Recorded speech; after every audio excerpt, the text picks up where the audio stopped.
ഔദ്യോഗികമായ സേവന വിരമിക്കല് 27-ാം തീയതി ആയാലും വിദ്യാർത്ഥികൾ എന്ന നിലയിൽ നമ്മൾ സാറിന്റെ കൂടെ കുറച്ച് നിമിഷങ്ങൾ പങ്കുവെക്കാൻ പോവുകയാണ്. ആദ്യമായി തന്നെ പ്രാർത്ഥനയിലൂടെ നമുക്ക് നമ്മുടെ പരിപാടി ആരംഭിക്കാം. പ്രാർത്ഥനാ കാലത്തിനായി ദയയെ ക്ഷണിച്ചുകൊള്ളുന്നു.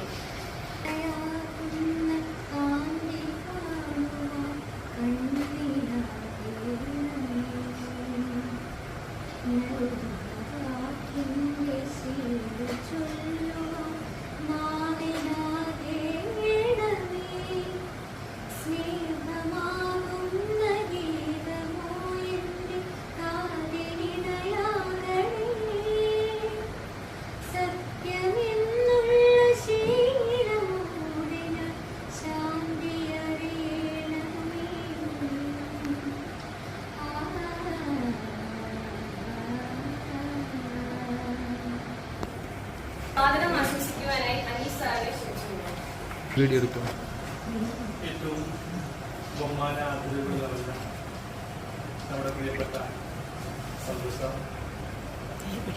ഇന്നിവിടെ എത്തിച്ചേർന്നിട്ടുള്ള B.Ed സെക്കൻഡ് ഇയറിലും അതുപോലെ തന്നെ അധ്യാപക വിദ്യാർത്ഥി സുഹൃത്തുക്കൾ, വളരെ സന്തോഷവും അതിലേറെ സങ്കടവും നിറഞ്ഞ ഒരു മുഹൂർത്തത്തിലൂടെയാണ് നമ്മൾ കടന്നു പോകുന്നത്.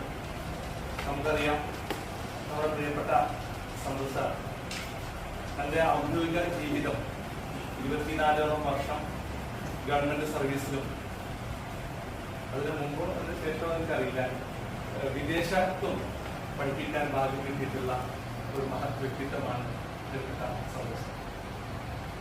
നമ്മളെല്ലാം ഈ അധ്യാപന രംഗം തിരഞ്ഞെടുത്ത് അധ്യാപക ട്രെയിനിങ്ങിലേക്ക് വന്ന അധ്യാപക വിദ്യാർത്ഥികളാണ്. നമ്മളെല്ലാം സാറിനെ പോലെയുള്ള മഹത് വ്യക്തിത്വങ്ങളുടെ കീഴിൽ പഠിക്കാൻ ഭാഗ്യം ലഭിച്ചു എന്നുള്ളത് വളരെ ഞാൻ എൻ്റെ ആത്മാർത്ഥയോട് കൂടിയിട്ട് പറയാം. കാരണം മറ്റുള്ള കോളേജുകളിൽ നിന്ന് വ്യത്യസ്തമായി ഇവിടെ അധികവും ഡോക്ടറേറ്റ് നേടിയിട്ടുള്ള അധ്യാപകരാണ് നമുക്കുള്ളത്. അത്തരത്തിൽ പ്രഗത്ഭനായ ഒരു അധ്യാപകന്റെ കീഴിൽ നമ്മുടെ സാമൂഹ്യ ശാസ്ത്ര ത്തിലുള്ള നമ്മുടെ ട്രെയിനിങ് പൂർത്തീകരിക്കാൻ നമുക്ക് ഭാഗ്യം ലഭിച്ചു. അതിന് പരിപൂർണത്തിലേക്ക് എത്താൻ സാറില്ല എന്നുള്ള വിഷമം ഞാൻ ആദ്യം ഇവിടെ സൂചിപ്പിക്കാം. ഓരോരുത്തരും ആഗ്രഹിക്കണം നമ്മുടെ കോഴ്സ് കഴിയോളം B.Ed ഫസ്റ്റ് ഇയർ ആഗ്രഹിക്കണം നിങ്ങളുടെ കോഴ്സ് കഴിയോളം 1 വർഷം കൂടെ. സെക്കൻഡ് ഇയർ നിങ്ങൾ പറയുന്നത് 6 മാസം കൂടെ ഒരാൾക്ക് കിട്ടിയിരുന്നെങ്കിൽ നിങ്ങൾ ആഗ്രഹിക്കുമ്പോൾ ഞങ്ങൾ ആഗ്രഹിക്കുന്നത് 1 വർഷം കൂടെ സാറിന്റെ സേവനം ഉണ്ടായിരുന്നെങ്കിലാണ് ഞങ്ങൾ ആഗ്രഹിക്കുന്നത്. അപ്പൊ എല്ലാ ആളുകളും അവരുടെ ആ കോഴ്സിന്റെ കാലാവധി അല്ലെങ്കിൽ സാറിന്റെ ആ സാമീപ്യം നമുക്ക് ലഭിക്കാൻ ആഗ്രഹിക്കുന്നു എന്നതിൽ യാതൊരുവിധ സംശയവുമില്ല. നമുക്ക് ഇവിടെ കേട്ടപ്പോൾ തന്നെ സെക്കൻഡ് ഇയർ നമ്മളോട് പറഞ്ഞത് സാർ 8 വർഷം പോകുന്നത് 8 വർഷം സാർ ഉണ്ടാവില്ല എന്ന് പറഞ്ഞിട്ടാണ് ഞങ്ങളുടെ സീനിയേഴ്സ് ഞങ്ങൾ അറിയിച്ചത്. എങ്കിലും കിട്ടിയ കാലം നമുക്ക് തന്ന സേവനത്തിനും അതുപോലെ തന്നെ ഈ സ്ഥാപനത്തോടും അതുപോലെ തന്നെ ഈ ട്രെയിനിങ് സെന്ററുമായിട്ട് ബന്ധപ്പെട്ട് സാധനങ്ങൾക്ക്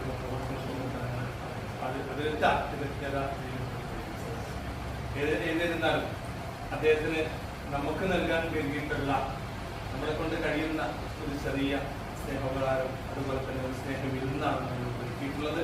അത് വളരെ സന്തോഷത്തോടു കൂടി സ്വീകരിച്ച് ഇപ്പൊ തന്നെ സാർ പറയുന്നത് നമ്മളെന്താണോ പറയുന്നത് ആ രീതിയിൽ സാർ തന്നെ മതം കാണിച്ചു പോലെ വീണ്ടും തിരിച്ചു പോയിട്ട് നമ്മോട് സഹായിക്കുന്ന സാറിനെ പോലുള്ള എളിയ മനസ്സുള്ള നല്ല അധ്യാപകരുടെ കീഴിൽ പഠിക്കാൻ വേണ്ടി നമ്മുടെ ഭാഗ്യമാണ്. അതുകൊണ്ട് ഈ പരിപാടിയിലേക്ക് ഈ റെഡ്യൂസ് എന്നുള്ള പരിപാടിയിലേക്ക് ഏവരെയും ആർദ്രവുമായി സ്വാഗതം ചെയ്യുന്നു. ഇവിടെ എത്തിയിട്ടുള്ള നമ്മുടെ പ്രിയപ്പെട്ട സന്തോഷ് സാറിന് ഈ പരിപാടിയുടെ എല്ലാ വിധത്തിലുള്ള സ്വാഗതവും നിശ്ചയിലും അതുപോലെ തന്നെ ഞങ്ങളെല്ലാം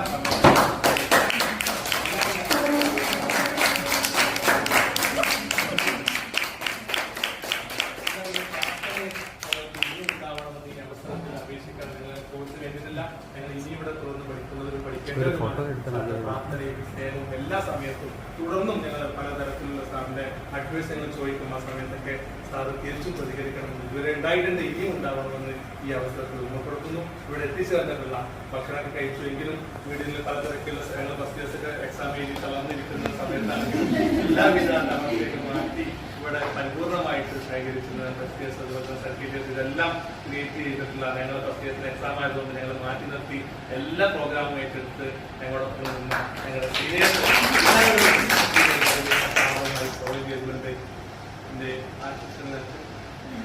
ഇല്ലാത്തത് കൊണ്ടാണ് പ്രശ്നം. അതിനടുത്ത പരിപാടിയിലേക്ക് എല്ലാവരെയും ഒരിക്കൽ കൂടി സ്വാഗതം ചെയ്തുകൊണ്ടിരിക്കുന്നു. നന്ദി. പുസ്തകത്തിനായി 2ാം വർഷം പ്രതിനിധീകരിച്ചുകൊണ്ട് ആർഷ എസിനെ ക്ഷണിച്ചുകൊണ്ട്. നമസ്കാരം. എന്താ പറയാനെന്ന് അറിയില്ല.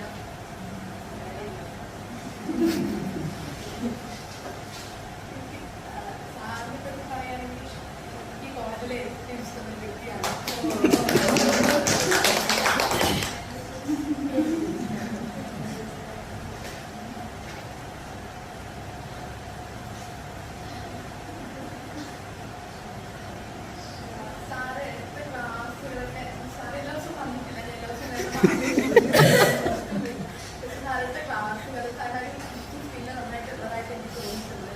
കുറച്ച് കാര്യങ്ങളൊക്കെ ആണെങ്കിൽ നമുക്ക് വ്യക്തമായിട്ട് മനസ്സിലാവാറുണ്ട്. എന്താ പറയുന്നത്,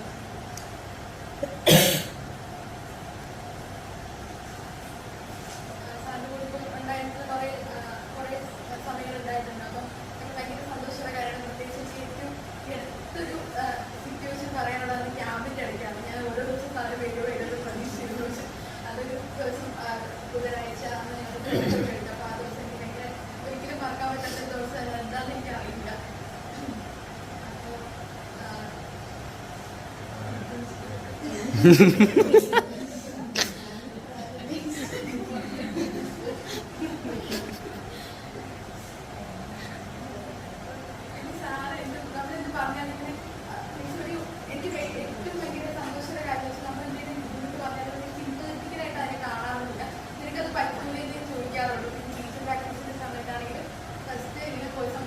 ഹാപ്പി അല്ലേ ചോദിച്ചു. എനിക്ക് ഭയങ്കര സന്തോഷം തോന്നി. പിന്നെന്താണ്, എൻ്റെ സാറിൻ്റെ ക്ലാസ് കാണാൻ വന്നപ്പോഴും നമുക്കറിയില്ല, സാറിൻ്റെ ക്ലാസ്സിൽ നമുക്കൊരു പീരീഡ് ഉണ്ടാവില്ല. സാറ് ഞാൻ പോലും അറിയാണ്ടാണ് എൻ്റെ ക്ലാസ്സിൽ വന്നിട്ട് പോയത്. പിന്നെ സത്യത്തിൽ നല്ല സങ്കടമുണ്ട്.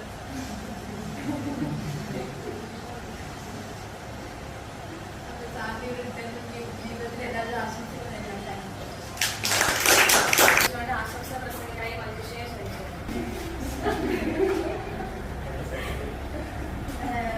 എന്താ പറയാ, എല്ലാവർക്കും നമസ്കാരം. ഞങ്ങൾക്ക് കൂടുതലായിട്ട് സാറിന് അറിയത്തില്ല എന്നല്ല, അറിയാം. പക്ഷെ സമയം ഇനി ഒരുപാട് വേണമെന്ന് തോന്നുന്നു. കാരണം ഞങ്ങൾക്ക് എന്താ പറയാ, സ്നേഹിക്കാനും നിങ്ങളെപ്പോലെ ഇപ്പൊ കുറെ എക്സ്പീരിയൻസ് നടത്തില്ല. അതുപോലെ ഞങ്ങൾക്കും പറയണമെന്ന് ആഗ്രഹമുണ്ട്. ആഗ്രഹമല്ല, അല്ല ഉണ്ട്. ഇനിയും കുറച്ച് അനിസാർ പറഞ്ഞ പോലെ 1 വർഷം കൂടി സാർ ഉണ്ടായിരുന്നെങ്കിൽ എന്ന് ആഗ്രഹിക്കുന്നുണ്ട്. പുതിയ ആൾ എങ്ങനെയായിരിക്കുമെന്നോ എങ്ങനെ ഞങ്ങൾ മെയിൻറ്റെയിൻ ചെയ്യാം ഒന്നും അറിയത്തില്ല. പക്ഷെ സാറിന് നമ്മളെ നന്നായിട്ട് മെയിൻറ്റെയിൻ ചെയ്യാൻ പറ്റിയതാണ് എൻ്റെ വിശ്വാസം. പിന്നെ സാറിന്റെ കാര്യത്തിൽ എനിക്ക് പ്രൗഡ് തോന്നിയിട്ടുള്ളൊരു കാര്യം, നമ്മൾ ക്ലാസ്സിൽ സാറിനെ പറ്റി പറയുന്ന ടൈമില് ഞങ്ങൾക്ക് സാറിനെ തരുമോ എന്ന് കുറെ പേര് ചോദിച്ചിട്ടുണ്ട്. അതെനിക്ക് ഒരുപാട് പേരോട് അങ്ങനെ ചോദിച്ചിട്ടുണ്ട്. അതായത് ക്ലാസ്സിലെ കുട്ടികൾ ഞങ്ങൾക്ക് സന്തോഷ് സാറിനെ തരുമോ അങ്ങനെ. അപ്പൊ എനിക്ക് എത്രത്തോളം ആ സാറിന്റെ കീഴിൽ പഠിക്കാൻ പറ്റിയില്ല എത്രത്തോളം അഭിമാനിക്കുന്നു, അല്ലെങ്കിൽ എനിക്ക് ഒരു നല്ലൊരു സന്തോഷം തോന്നിയൊരു നിമിഷമായിരുന്നു. അപ്പം സാറിന്റെ റിട്ടയർമെന്റ് ജീവിതം വളരെ സന്തോഷകരമായി പോകാനും അതുപോലെ തന്നെ ഒരുപാട് യാത്രകൾ ചെയ്യാനും കുറെ സിനിമ കാണാനും ഒക്കെ പറ്റട്ടെ എന്ന് ഞങ്ങൾ ഓരോരുത്തരും ആശംസിക്കുന്നു. ഒരുപാട് സന്തോഷം.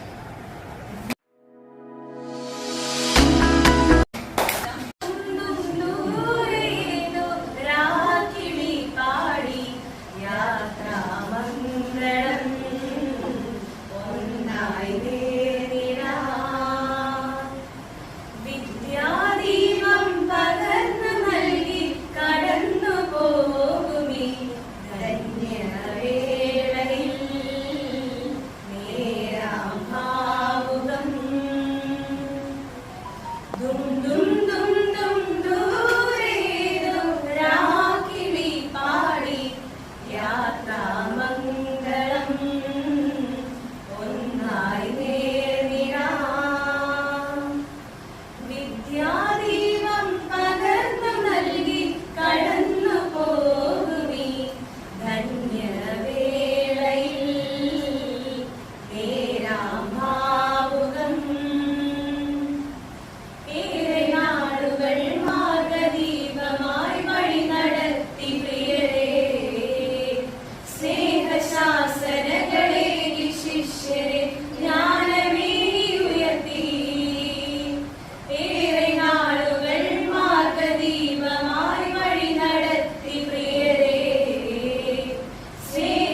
അയ്യോ അത് ഞാൻ പിടിച്ചില്ല. അയ്യോ അതെ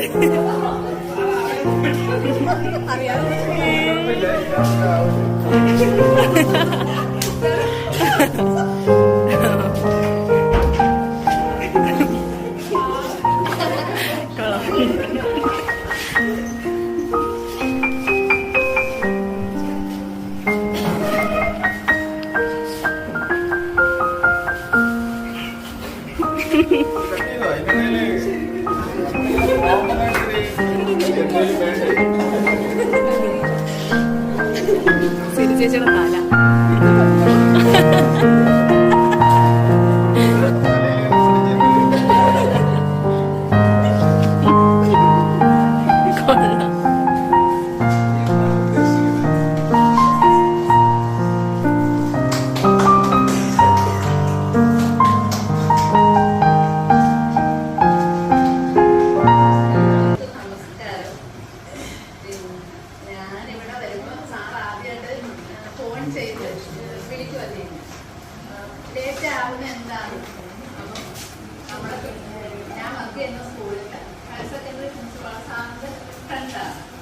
എനിക്കറിയത്തില്ല സാറ് ഞങ്ങളുടെ നാട്ടുകാരനാണെന്നൊന്നും അറിയുന്നില്ല. അപ്പൊ അച്ഛൻകുട്ടി സാറാണ് ആ സാറിന്റെ പേര്. അപ്പൊ സാർ എന്നോടും പറഞ്ഞു. അപ്പൊ ഫോൺ തന്നെ ഞങ്ങൾ സംസാരിച്ചപ്പോൾ നിങ്ങൾ പെട്ടെന്ന് വരണമെന്ന് പറഞ്ഞു. അപ്പൊ ഞാൻ ഇവിടെ വരുന്നതിന്റെ ഒരു 2 ദിവസം മുന്നെയാണ് സാറ് ഞങ്ങളുടെ നാട്ടുകാരനാണ്. പിന്നെ എന്റെ ഫ്രണ്ടും അധ്യാപകനും എന്റെ മക്കളെയൊക്കെ പഠിപ്പിച്ച സജി സാർ, അത് സാറിനായിരുന്നു. അപ്പം സജി സാറിന്റെ ചേട്ടനാണെന്നൊക്കെ സന്തോഷ് സാറ് ചേട്ടനാണെന്നൊക്കെ അറിയുന്നത്.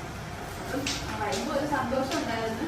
നമ്മുടെ നാട്ടുകാരനാണ്, അപ്പൊ അറിയുന്ന ഒരാളാണല്ലോ എന്നുള്ളൊരു സമാധാനം ഉണ്ട്. ഇല്ല പിന്നെ പോയില്ല, കൂടിയതേ ഉള്ളൂ.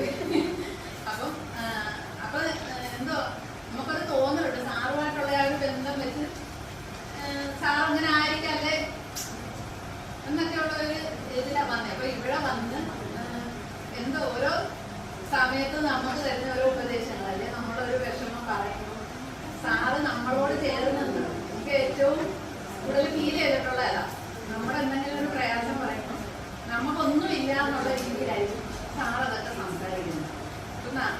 ഞാൻ എന്നിൽ എന്തെങ്കിലും ഉണ്ടെങ്കിൽ അത് പകർന്നു തന്ന കുറെ അധ്യാപകന്മാരും ഉണ്ട്. എന്തെങ്കിലും നല്ലത് നമ്മിലുണ്ടെങ്കിൽ അത് അങ്ങനെ ഞാൻ പിന്നെ ആരാധിക്കുന്ന അല്ലെ മനസ്സിൽ എപ്പോഴും കൊണ്ടു നടക്കുന്ന കുറെ മുഖങ്ങളുണ്ട്. അപ്പൊ അതിലൊരു മുഖമായിട്ട് ലാസ്റ്റ് സന്തോഷ് സാറിന്റെ മുഖവും ഉണ്ടായി ഇവിടെ വന്നതിന് ശേഷം. കാര്യം അവരൊക്കെ പകർന്നു തന്ന ഒരു അതിലുള്ള എന്തെങ്കിലും നല്ല ഗുണങ്ങളുണ്ടെങ്കിൽ അവരൊക്കെ ആ പകർന്നു തന്ന ഒരു അധ്യാപനം എന്ന് പറയുമ്പം പാഠങ്ങൾ പഠിപ്പിക്കുന്നതിനപ്പുറം ചില മൂല്യങ്ങൾ നമുക്ക് പകർന്നു തരിക എന്നുള്ള അതിലാണ് ഞാൻ വിശ്വസിക്കുന്നത്. അപ്പൊ എനിക്ക് അങ്ങനെ ഫീൽ ചെയ്ത ഒരു അധ്യാപകനാണ് സന്തോഷ് സാർ. പിന്നെ ഒത്തിരി പറയണമെന്നുണ്ട്, പക്ഷെ ഞാനെല്ലാം മറന്നുപോയി ഇവിടെ ഓർത്തെടുക്കാൻ അല്ലേ. എനിക്ക് ഭയങ്കര ഇഷ്ടമുള്ള ഒരു ക്ലാസ്സായിരുന്നു സോഷ്യൽ സയൻസ് ക്ലാസ്. എനിക്കിവിടെ വന്നിട്ട് ബിഎഡ് ഒരു കൊല്ലം കിട്ടിയിട്ടുണ്ട്. ഇപ്പം സാറിനോട് ഇവിടെ ബിഎഡ് ചേർന്നിട്ട് നമുക്കൊരു രണ്ട് സബ്ജക്ട്സാണുള്ളത്. അപ്പം എനിക്ക് താല്പര്യമുള്ളത് ഞാൻ ആവേശത്തോടെ ഒരു ക്ലാസ് സോഷ്യൽ സയൻസ് ക്ലാസ് ആയിരുന്നു. ഇവിടെയുള്ള എന്താ പറയുക, ഇപ്പം ക്ലാസ്സിൽ നടക്കുന്ന ചർച്ചകളൊക്കെ എനിക്ക് ഭയങ്കര ഇഷ്ടമായിരുന്നു. അത്യാവശ്യം സബ്ജക്റ്റിനോട് രീതി പുലർത്തുന്ന രീതിയിലുള്ള ക്ലാസ് തന്നെയായിരുന്നു. പൊളിറ്റിക്കലായിട്ടുള്ള ചർച്ചകൾ തന്നെയായിരുന്നു നമ്മളോട് എല്ലാവരോടും ഇടപെടുന്നത്. സമയത്ത് സ്ട്രൈറ്റ് ആയിട്ട് തന്നെയായിരുന്നു. ചെയ്യട്ടായിരുന്നു നല്ലൊരു ആശംസിക്കുന്നു.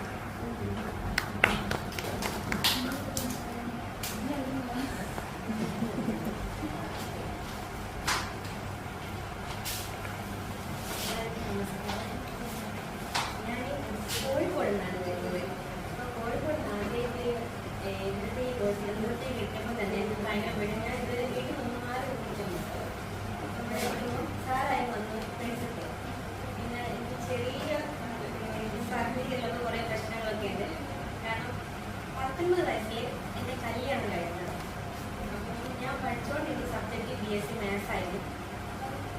ജസ്റ്റ് പാസ്സാക്കിയേ ഉള്ളൂ മാത്സ്. കല്യാണം കഴിഞ്ഞ ബാക്കി അവിടെ പഠിക്കാൻ പറ്റില്ല.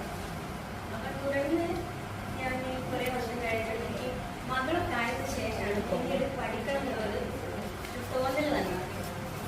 ഞാൻ മോളെ ഡേക്കാരിലൊക്കെ PSC ക്ലാസ്സിൽ അവിടുത്തെ ഒരു ടീച്ചറെ ഈ മോട്ടിവേഷൻ എന്താ പറയുക അവരൊരു ലൈഫ് എക്സ്പീരിയൻസ് എന്നോട് ഷെയർ ചെയ്യുന്ന സമയത്ത് എനിക്ക് തോന്നി പഠിച്ചാൽ കൊള്ളാം, PSC എഴുതിയാലൊക്കെ കിട്ടുണ്ടാവും എന്ന് തോന്നി. അവിടെ പഠിച്ചുകൊണ്ടിരിക്കുമ്പോഴാണ് എനിക്ക് ഹിസ്റ്ററിയോട് ഒരു താല്പര്യം തോന്നി.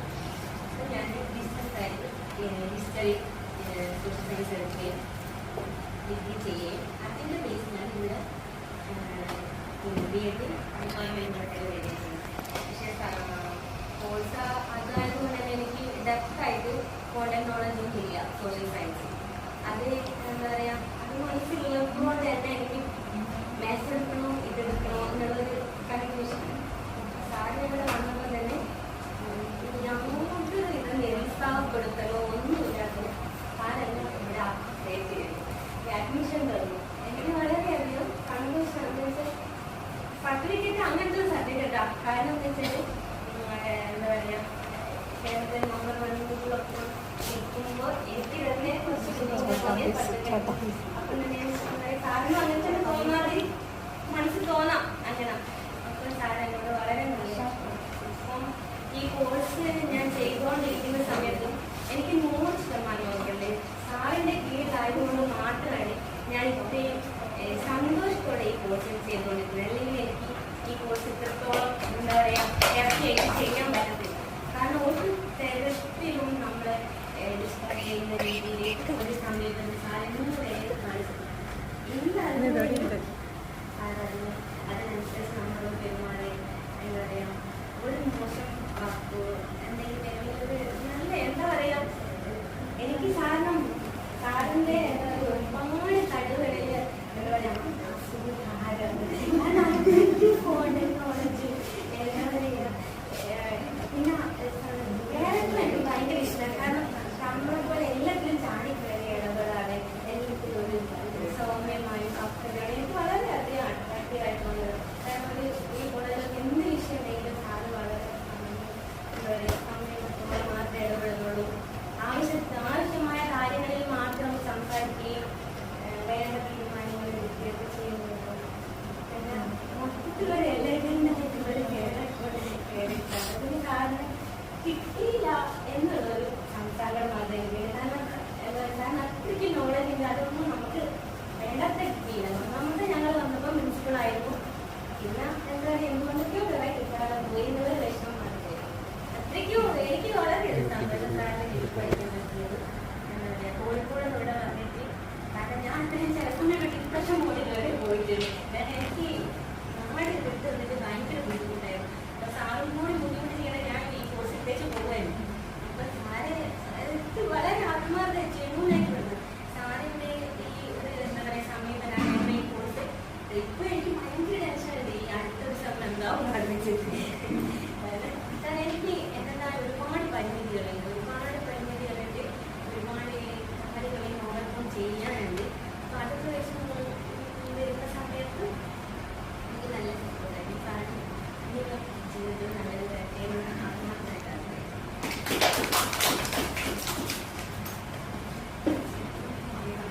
ഞാൻ 20 വർഷത്തിന് ശേഷമാണ് പഠിക്കാനായിട്ട് വരുന്നത്. കോളേജിലേക്ക് വിട്ടിട്ട് 20 വർഷം കഴിഞ്ഞാണ് പഠിക്കാനായിട്ട് വരുന്നത്. ജോലിയുള്ള ഒരാൾ അതിൽ നിന്ന് ലീവ് എടുക്കുമ്പോൾ ശമ്പളം ഇല്ലല്ലോ.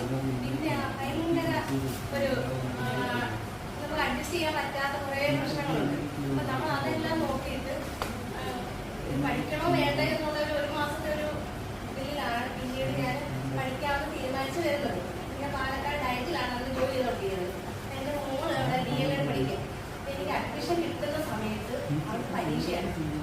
അപ്പോൾ സാറ് വിളിച്ചിട്ട് പറഞ്ഞു പെട്ടെന്ന് തന്നെ ജോലി ചെയ്യണം, അതല്ലെങ്കിൽ ഇത് തിരിച്ചയക്കാം. സാറോട് ഞാൻ പറഞ്ഞെങ്കിൽ ഒരാഴ്ചയും കൂടെ സമയം തരണം, മോളുടെ എക്സാം ആണ്. സാറ് നമുക്ക് പറ്റത്തില്ല, പെട്ടെന്ന് തന്നെ വന്ന് ജോയിൻ ചെയ്യണം, അല്ലെങ്കിൽ ലിസ്റ്റ് തിരിച്ചയക്കും എന്നൊക്കെ പറഞ്ഞ് ഭയങ്കര പേടിപ്പിച്ചു.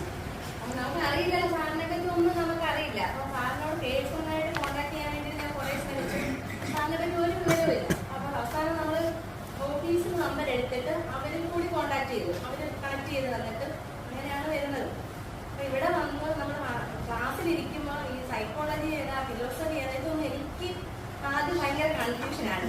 അവർ ഇത് ഏതാണ് പഠിപ്പിക്കുന്നത് എന്നൊക്കെ അവർക്ക് ഭയങ്കര ആദ്യമൊക്കെ ഭയങ്കര ടെൻഷനായിരുന്നു. പക്ഷെ സാറാണ് ഞങ്ങളുടെ എന്താ മെയിൻ ഒരു അധ്യാപകൻ എന്ന നിലയ്ക്ക്. അതുകൊണ്ട് രമ്യ പറഞ്ഞതുപോലെ തന്നെ സാർ ഇല്ലായിരുന്നെങ്കിൽ ഒരു പക്ഷെ നമ്മൾ ഈ കോഴ്സ് ഡിസ്കണ്ടിന്യൂ ചെയ്തേനെ. അത്രയ്ക്കും നമുക്ക് പറ്റത്തില്ല.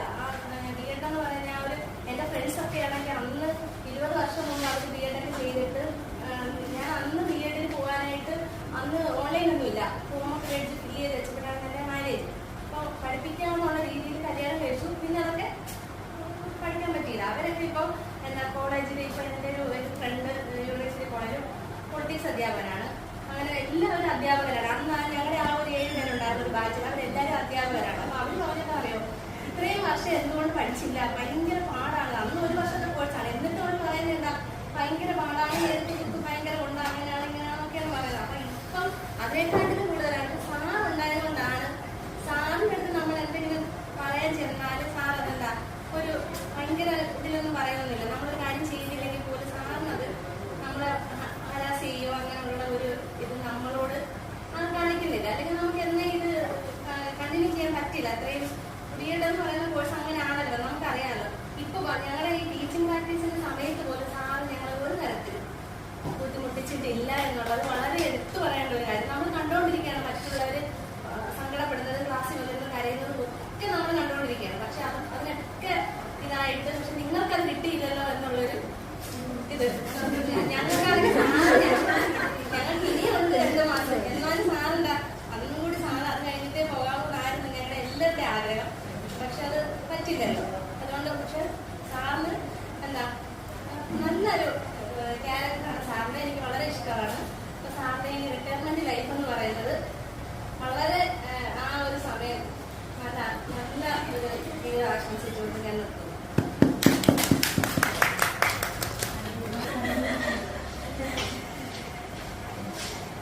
ഞാൻ ഇവിടെ നിൽക്കുമ്പോൾ പെട്ടെന്ന് മനസ്സിലേക്ക് ഓർമ്മ വന്നത് ബൈബിളിലൊരു വാക്യാണ്, നന്മയുടെ ഓർമ്മകൾ എന്നും അനശ്വരമാണെന്നാണ് പറയുന്നത്. ഞാനിപ്പോൾ പുസ്തകത്തിലാണ് പറഞ്ഞിട്ടുള്ളത്. സന്തോഷാരെ കുറിച്ച് ഓർക്കുമ്പോൾ എനിക്ക് തോന്നുന്നത് ഒരുപാട് നന്മയുടെ ഓർമ്മകൾ എൻ്റെ മനസ്സിൽ ഞാൻ സൂക്ഷിക്കുന്നുണ്ട്. വളരെ യാദൃശ്ചികമായിട്ടാണ്, എന്നാൽ അതിൻ്റെ പിന്നിലെ ദൈവത്തിൻ്റെ ഒരു നിമിത്തമാണ് ഇതിപ്പോൾ ഞാനും സിസ്റ്റർ ഫൈനയും ഇവിടെ ബി എഡിന് വരാൻ കാരണം. ഏകദേശം ഫസ്റ്റ് സെം കഴിയാറായപ്പോഴാണ് ഞങ്ങൾക്കിവിടെ അഡ്മിഷൻ കിട്ടുന്നത് തന്നെ. കിട്ടാൻ യാതൊരു സാധ്യതകളില്ലായിരുന്നു.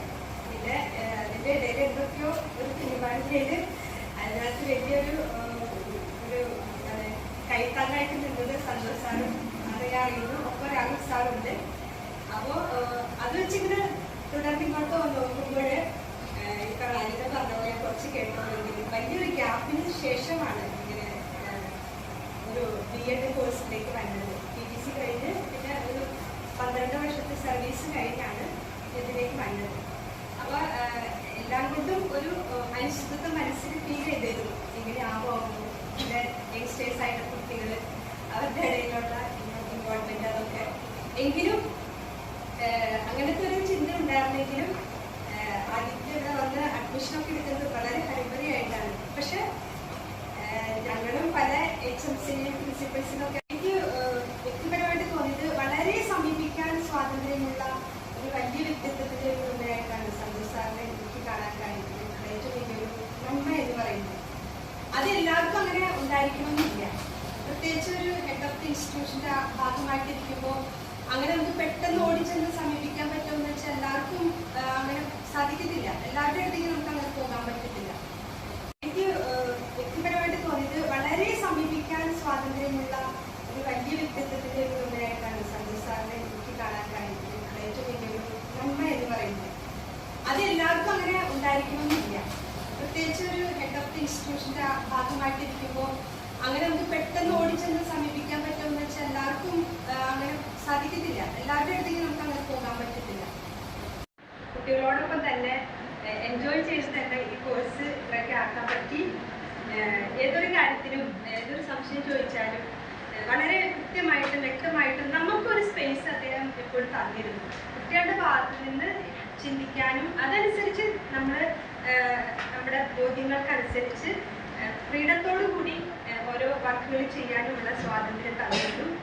അതൊക്കെ എല്ലാ അധ്യാപകരും നമുക്ക് കിട്ടുമെന്ന് വെച്ചാൽ സാധ്യത കുറവാണ്. ഞാനൊരു അധ്യാപിക ആയിരിക്കുമ്പോൾ എനിക്കറിയാം അതിൻ്റെ പ്രത്യേകതകളൊക്കെ. അപ്പം അത് കുറച്ച് പേർക്ക് കുട്ടികളെ ട്രസ്റ്റ് ചെയ്തുകൊണ്ട് അങ്ങനെ ഒരു ഫ്രീഡം തരാൻ സന്തോഷ് സാറ് കൂടുതലായിട്ട് നമ്മളോട് നീതി പുലർത്തിയിട്ടുണ്ട്. ആരോ പറഞ്ഞതുപോലെ മറ്റ് ഓപ്ഷനിലെ പിള്ളേർ ചിലപ്പോൾ വളരെ അസിയോടുകൂടി തന്നെ നമ്മളോട് നിങ്ങളുടെ സന്തോഷ് സാറ് എന്ന് പറഞ്ഞ് അങ്ങനെ ഒരു ഫീല് ഒരു പറഞ്ഞു കേട്ടുമ്പോൾ ഉള്ളിനുള്ളിൽ ഒരു സന്തോഷം ഞാൻ അനുഭവിച്ചിട്ടുണ്ട്. എന്തായാലും സന്തോഷ് സാറെ കുറച്ച് നാളുകൾ 2 വർഷം അങ്ങനെ പെട്ടെന്ന് കടന്നു പോവാണ്. എങ്കിലും ഒരുപാട് ഓർമ്മകൾ മനസ്സിൽ സൂക്ഷിക്കുന്നുണ്ട്. ഞങ്ങളുടെ തെരുവ് സിസ്റ്റർ പറയുന്നത് പോലെ ആത്മവിശുദ്ധിയായി മരിച്ചാലും മറക്കില്ലാട്ടോ. നമ്മുടെ ഈ ജീവിതകാലത്തിൽ ഒരുപാട് മനുഷ്യർ നമ്മൾ ഇടപെടുന്നു. നമ്മൾ എവിടേക്കോ പോകുന്നു. നമ്മുടെ ജീവിത യാത്രയിലെ ഒരുപാട് മനുഷ്യരെ കണ്ടുമുട്ടുന്നു. ചിലരുടെ ഓർമ്മകളും ചിലരുടെ മുഖമൊന്നും നമ്മൾ ഒരിക്കലും മറക്കില്ല. അങ്ങനെ എൻ്റെ മനസ്സിലെന്നും നിൽക്കുന്ന ഒരു വ്യക്തിത്വമാണ് സാധ്യത. അപ്പം റിട്ടയർമെന്റ് എന്ന് പറയുന്നത് ശരിക്കും വേറൊരു പുതിയൊരു ക്രിയേറ്റീവ് ആയിട്ടുള്ള ഒരു ഇയേഴ്സിലേക്കാണ് എനിക്ക് പോകണേ. അപ്പോൾ തീർച്ചയായും സന്തോഷ് സാറിന് അതിനുള്ള ആരോഗ്യവും കുടുംബത്തിൻ്റെ ആവശ്യവേണ്ട നന്മകളും ഐശ്വര്യവും ഒക്കെ ഇനിയും ദൈവം ധാരാളമായിട്ട് സന്തോഷ് സാറിൻ്റെ ജീവിതത്തിലേക്ക് നൽകട്ടെ എന്ന് ആശംസിക്കുന്നു. അപ്പം സാറ് ഞങ്ങൾക്ക് നൽകിയ സ്നേഹത്തിനും സപ്പോർട്ടിനും പ്രതിബദ്ധത്തെ നന്ദി പറഞ്ഞുകൊണ്ട് നിർത്തുന്നു. പറയുമ്പോൾ ഇപ്പോഴും എനിക്ക് തോന്നുന്നു ഇനി പോയാലും സാറിനെ പറ്റി ഓർക്കുന്നതെന്ന് വെച്ചാൽ സാറിൻ്റെ പ്രസംഗങ്ങളായിരിക്കും. ഞാൻ എപ്പോഴും വളരെ കാത്തുകാത്തിരിക്കുന്ന കാര്യമാണ്. കാരണം എന്തെങ്കിലുമൊക്കെ പുതിയ സാറിൻ്റെ പ്രസന്റേഷൻ രീതി വളരെ നല്ലതാണ്.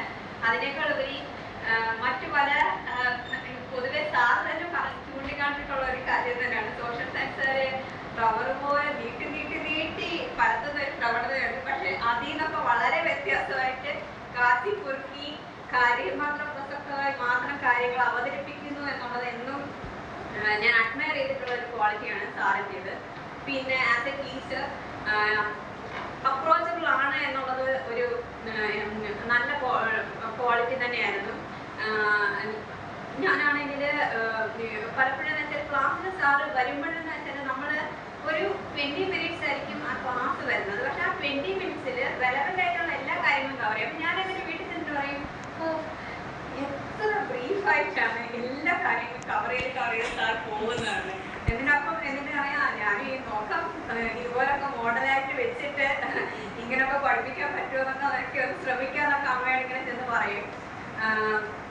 പിന്നെ വിഷമമുണ്ട്, നല്ല വിഷമമുണ്ട്. കാരണം ഞങ്ങൾ ഈ പറഞ്ഞ പോലെ തന്നെ 2 വർഷവും സാറിൻ്റെ ആ ഫുൾ സപ്പോർട്ടും സാറിൻ്റെ ഗൈഡൻസും ഒക്കെ കിട്ടണമെന്ന് ഒത്തിരി ആഗ്രഹിച്ചായിരുന്നു.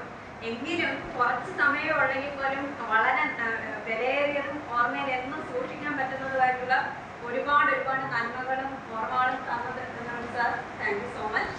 പിന്നെ സാർ ആഗ്രഹിക്കുന്ന രീതിയിൽ തന്നെ സാറിൻ്റെ റിട്ടയർമെന്റ് ലൈഫ് എൻജോയ് ചെയ്യാനും ഒക്കെ പറ്റട്ടെ. Thank U.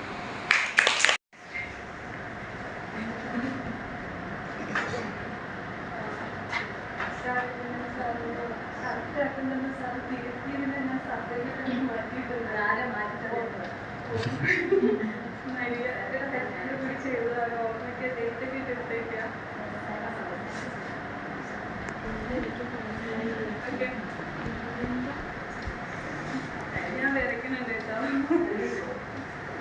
എൻ്റെ മനസ്സിൽ സാറ് റിട്ടയർ ആവുന്നില്ല സത്യം. കഴിഞ്ഞ ദിവസം പോലും സാറിൻ്റെ വൈഫിൻ്റെ സ്കൂളിലെ HM പുറത്തിറങ്ങിയപ്പോൾ എന്നെ നിർബന്ധിച്ച് വണ്ടി കയറ്റിയിട്ട് ഞങ്ങളൊരു ചെറിയ യാത്ര നടത്തി. ടീച്ചറിങ്ങനെ എപ്പോഴും ഇങ്ങനെ പേഴ്സണൽ സംസാരിക്കുള്ളപ്പോൾ എപ്പോഴും ഇങ്ങനെ വണ്ടി കൊണ്ട് പോകാറുണ്ട്. അന്ന് ശരിക്കും പറഞ്ഞാൽ സാറിൻ്റെ ഇതൊക്കെ ഈ ഒരു ഫംഗ്ഷൻ്റെ സംസാരം മൊത്തവും ഞാൻ ആ കാറിൽ ഇരുന്ന ഭാഗത്ത് ഒരാളെ പറയുന്നുണ്ടായിരുന്നു. അപ്പോൾ ടീച്ചർ ചോദിക്കുന്നുണ്ട് ശരിക്കും സാർ അങ്ങനെയാണല്ലേ എന്ന് ചോദിക്കുന്നുണ്ടായിരുന്നു. അപ്പം ഇങ്ങനെ ചിന്തിക്കാൻ ഞാൻ എന്തൊക്കെയായിരിക്കും പറഞ്ഞിട്ടുണ്ടാവുകയെന്ന്. അപ്പോൾ ഒരു അഹംഭാവം ഉണ്ടല്ലോ, അകമെന്ന ഭാവം. സാറിനെ കിട്ടിയതിൽ ഏറ്റവും കൂടുതൽ അഹങ്കരിക്കുന്ന ഒരു വ്യക്തി ഞാനാണ്. നിങ്ങളും അതിനെ ആയിരിക്കും. സാറിനെ കൊടുക്കുമെന്ന് ചോദിച്ചാൽ എനിക്ക് ആർക്കും കൊടുക്കത്തില്ല. അത് ചിലപ്പോൾ നമുക്ക് തോന്നില്ല നമ്മുടേതായിട്ടുള്ളതൊന്നും നമ്മൾ ആർക്കും വിട്ടു കൊടുക്കത്തില്ല എന്ന്. കൊണ്ടുപോകാൻ പറ്റുന്നതായിരുന്നെങ്കിൽ സത്യം ഞാൻ കൊണ്ടുപോയത്. പിന്നെ എൻ്റെ അച്ഛനെ എനിക്ക് ഭയങ്കര ഒരുപാട് പേടിയാണ്. നന്നായിട്ട് വഴക്ക് പറയും, അടിക്കും എന്ന് വെച്ചാൽ എനിക്ക് ജീവനാണ് അച്ഛനെന്ന് വെച്ചാൽ. അത് കഴിഞ്ഞ് രണ്ടാമത്തെ വ്യക്തി നമ്മുടെ സാറ് തന്നെയാണ്. പിന്നെ ഒരു ചെറിയ സ്റ്റോറി പറയാം. നമുക്ക് 40ഓളം ലെസൺ പ്ലാൻ, 1 10 വരെ തീരുമ്പോൾ നമ്മൾ പഠിക്കുന്ന ഒരു ലെസൺ പ്ലാനിനെ 40 ആക്കി മാറ്റുമ്പോൾ എന്തിനീ ലെസൺ പ്ലാൻ ഇത്രയും എഴുതി കൂട്ടുന്നത് നമുക്ക് തോന്നും. അപ്പോൾ അതുമായിട്ട് ബന്ധപ്പെട്ട ഒരു കഥ ഞാൻ പറയാം. റോഷ്ബി എന്ന് പറയുന്ന ഒരു പയ്യൻ തനിക്ക് ബാലയിൽ ചേരാൻ വേണ്ടിയിട്ട് ഒരു ഗുരുവിൻ്റെ അടുത്ത് പോവുകയാണ്. അദ്ദേഹം മഹാനാണ്. പക്ഷേ ഈ ശിഷ്യ അറിയുന്നില്ലായിരുന്നു ഈ ഗുരുവിൻ്റെ അടുത്തേക്കാണ് പോകുന്നതെന്ന്. ഈ പയ്യൻ അദ്ദേഹത്തിൻ്റെ അടുത്ത് പോകുമ്പോഴത്തേക്ക് അദ്ദേഹം എപ്പോഴും ഒരു പാട്ട് തന്നെ പഠിപ്പിച്ചുകൊണ്ടേയിരുന്നു, ഒരു മാറ്റവുമില്ല.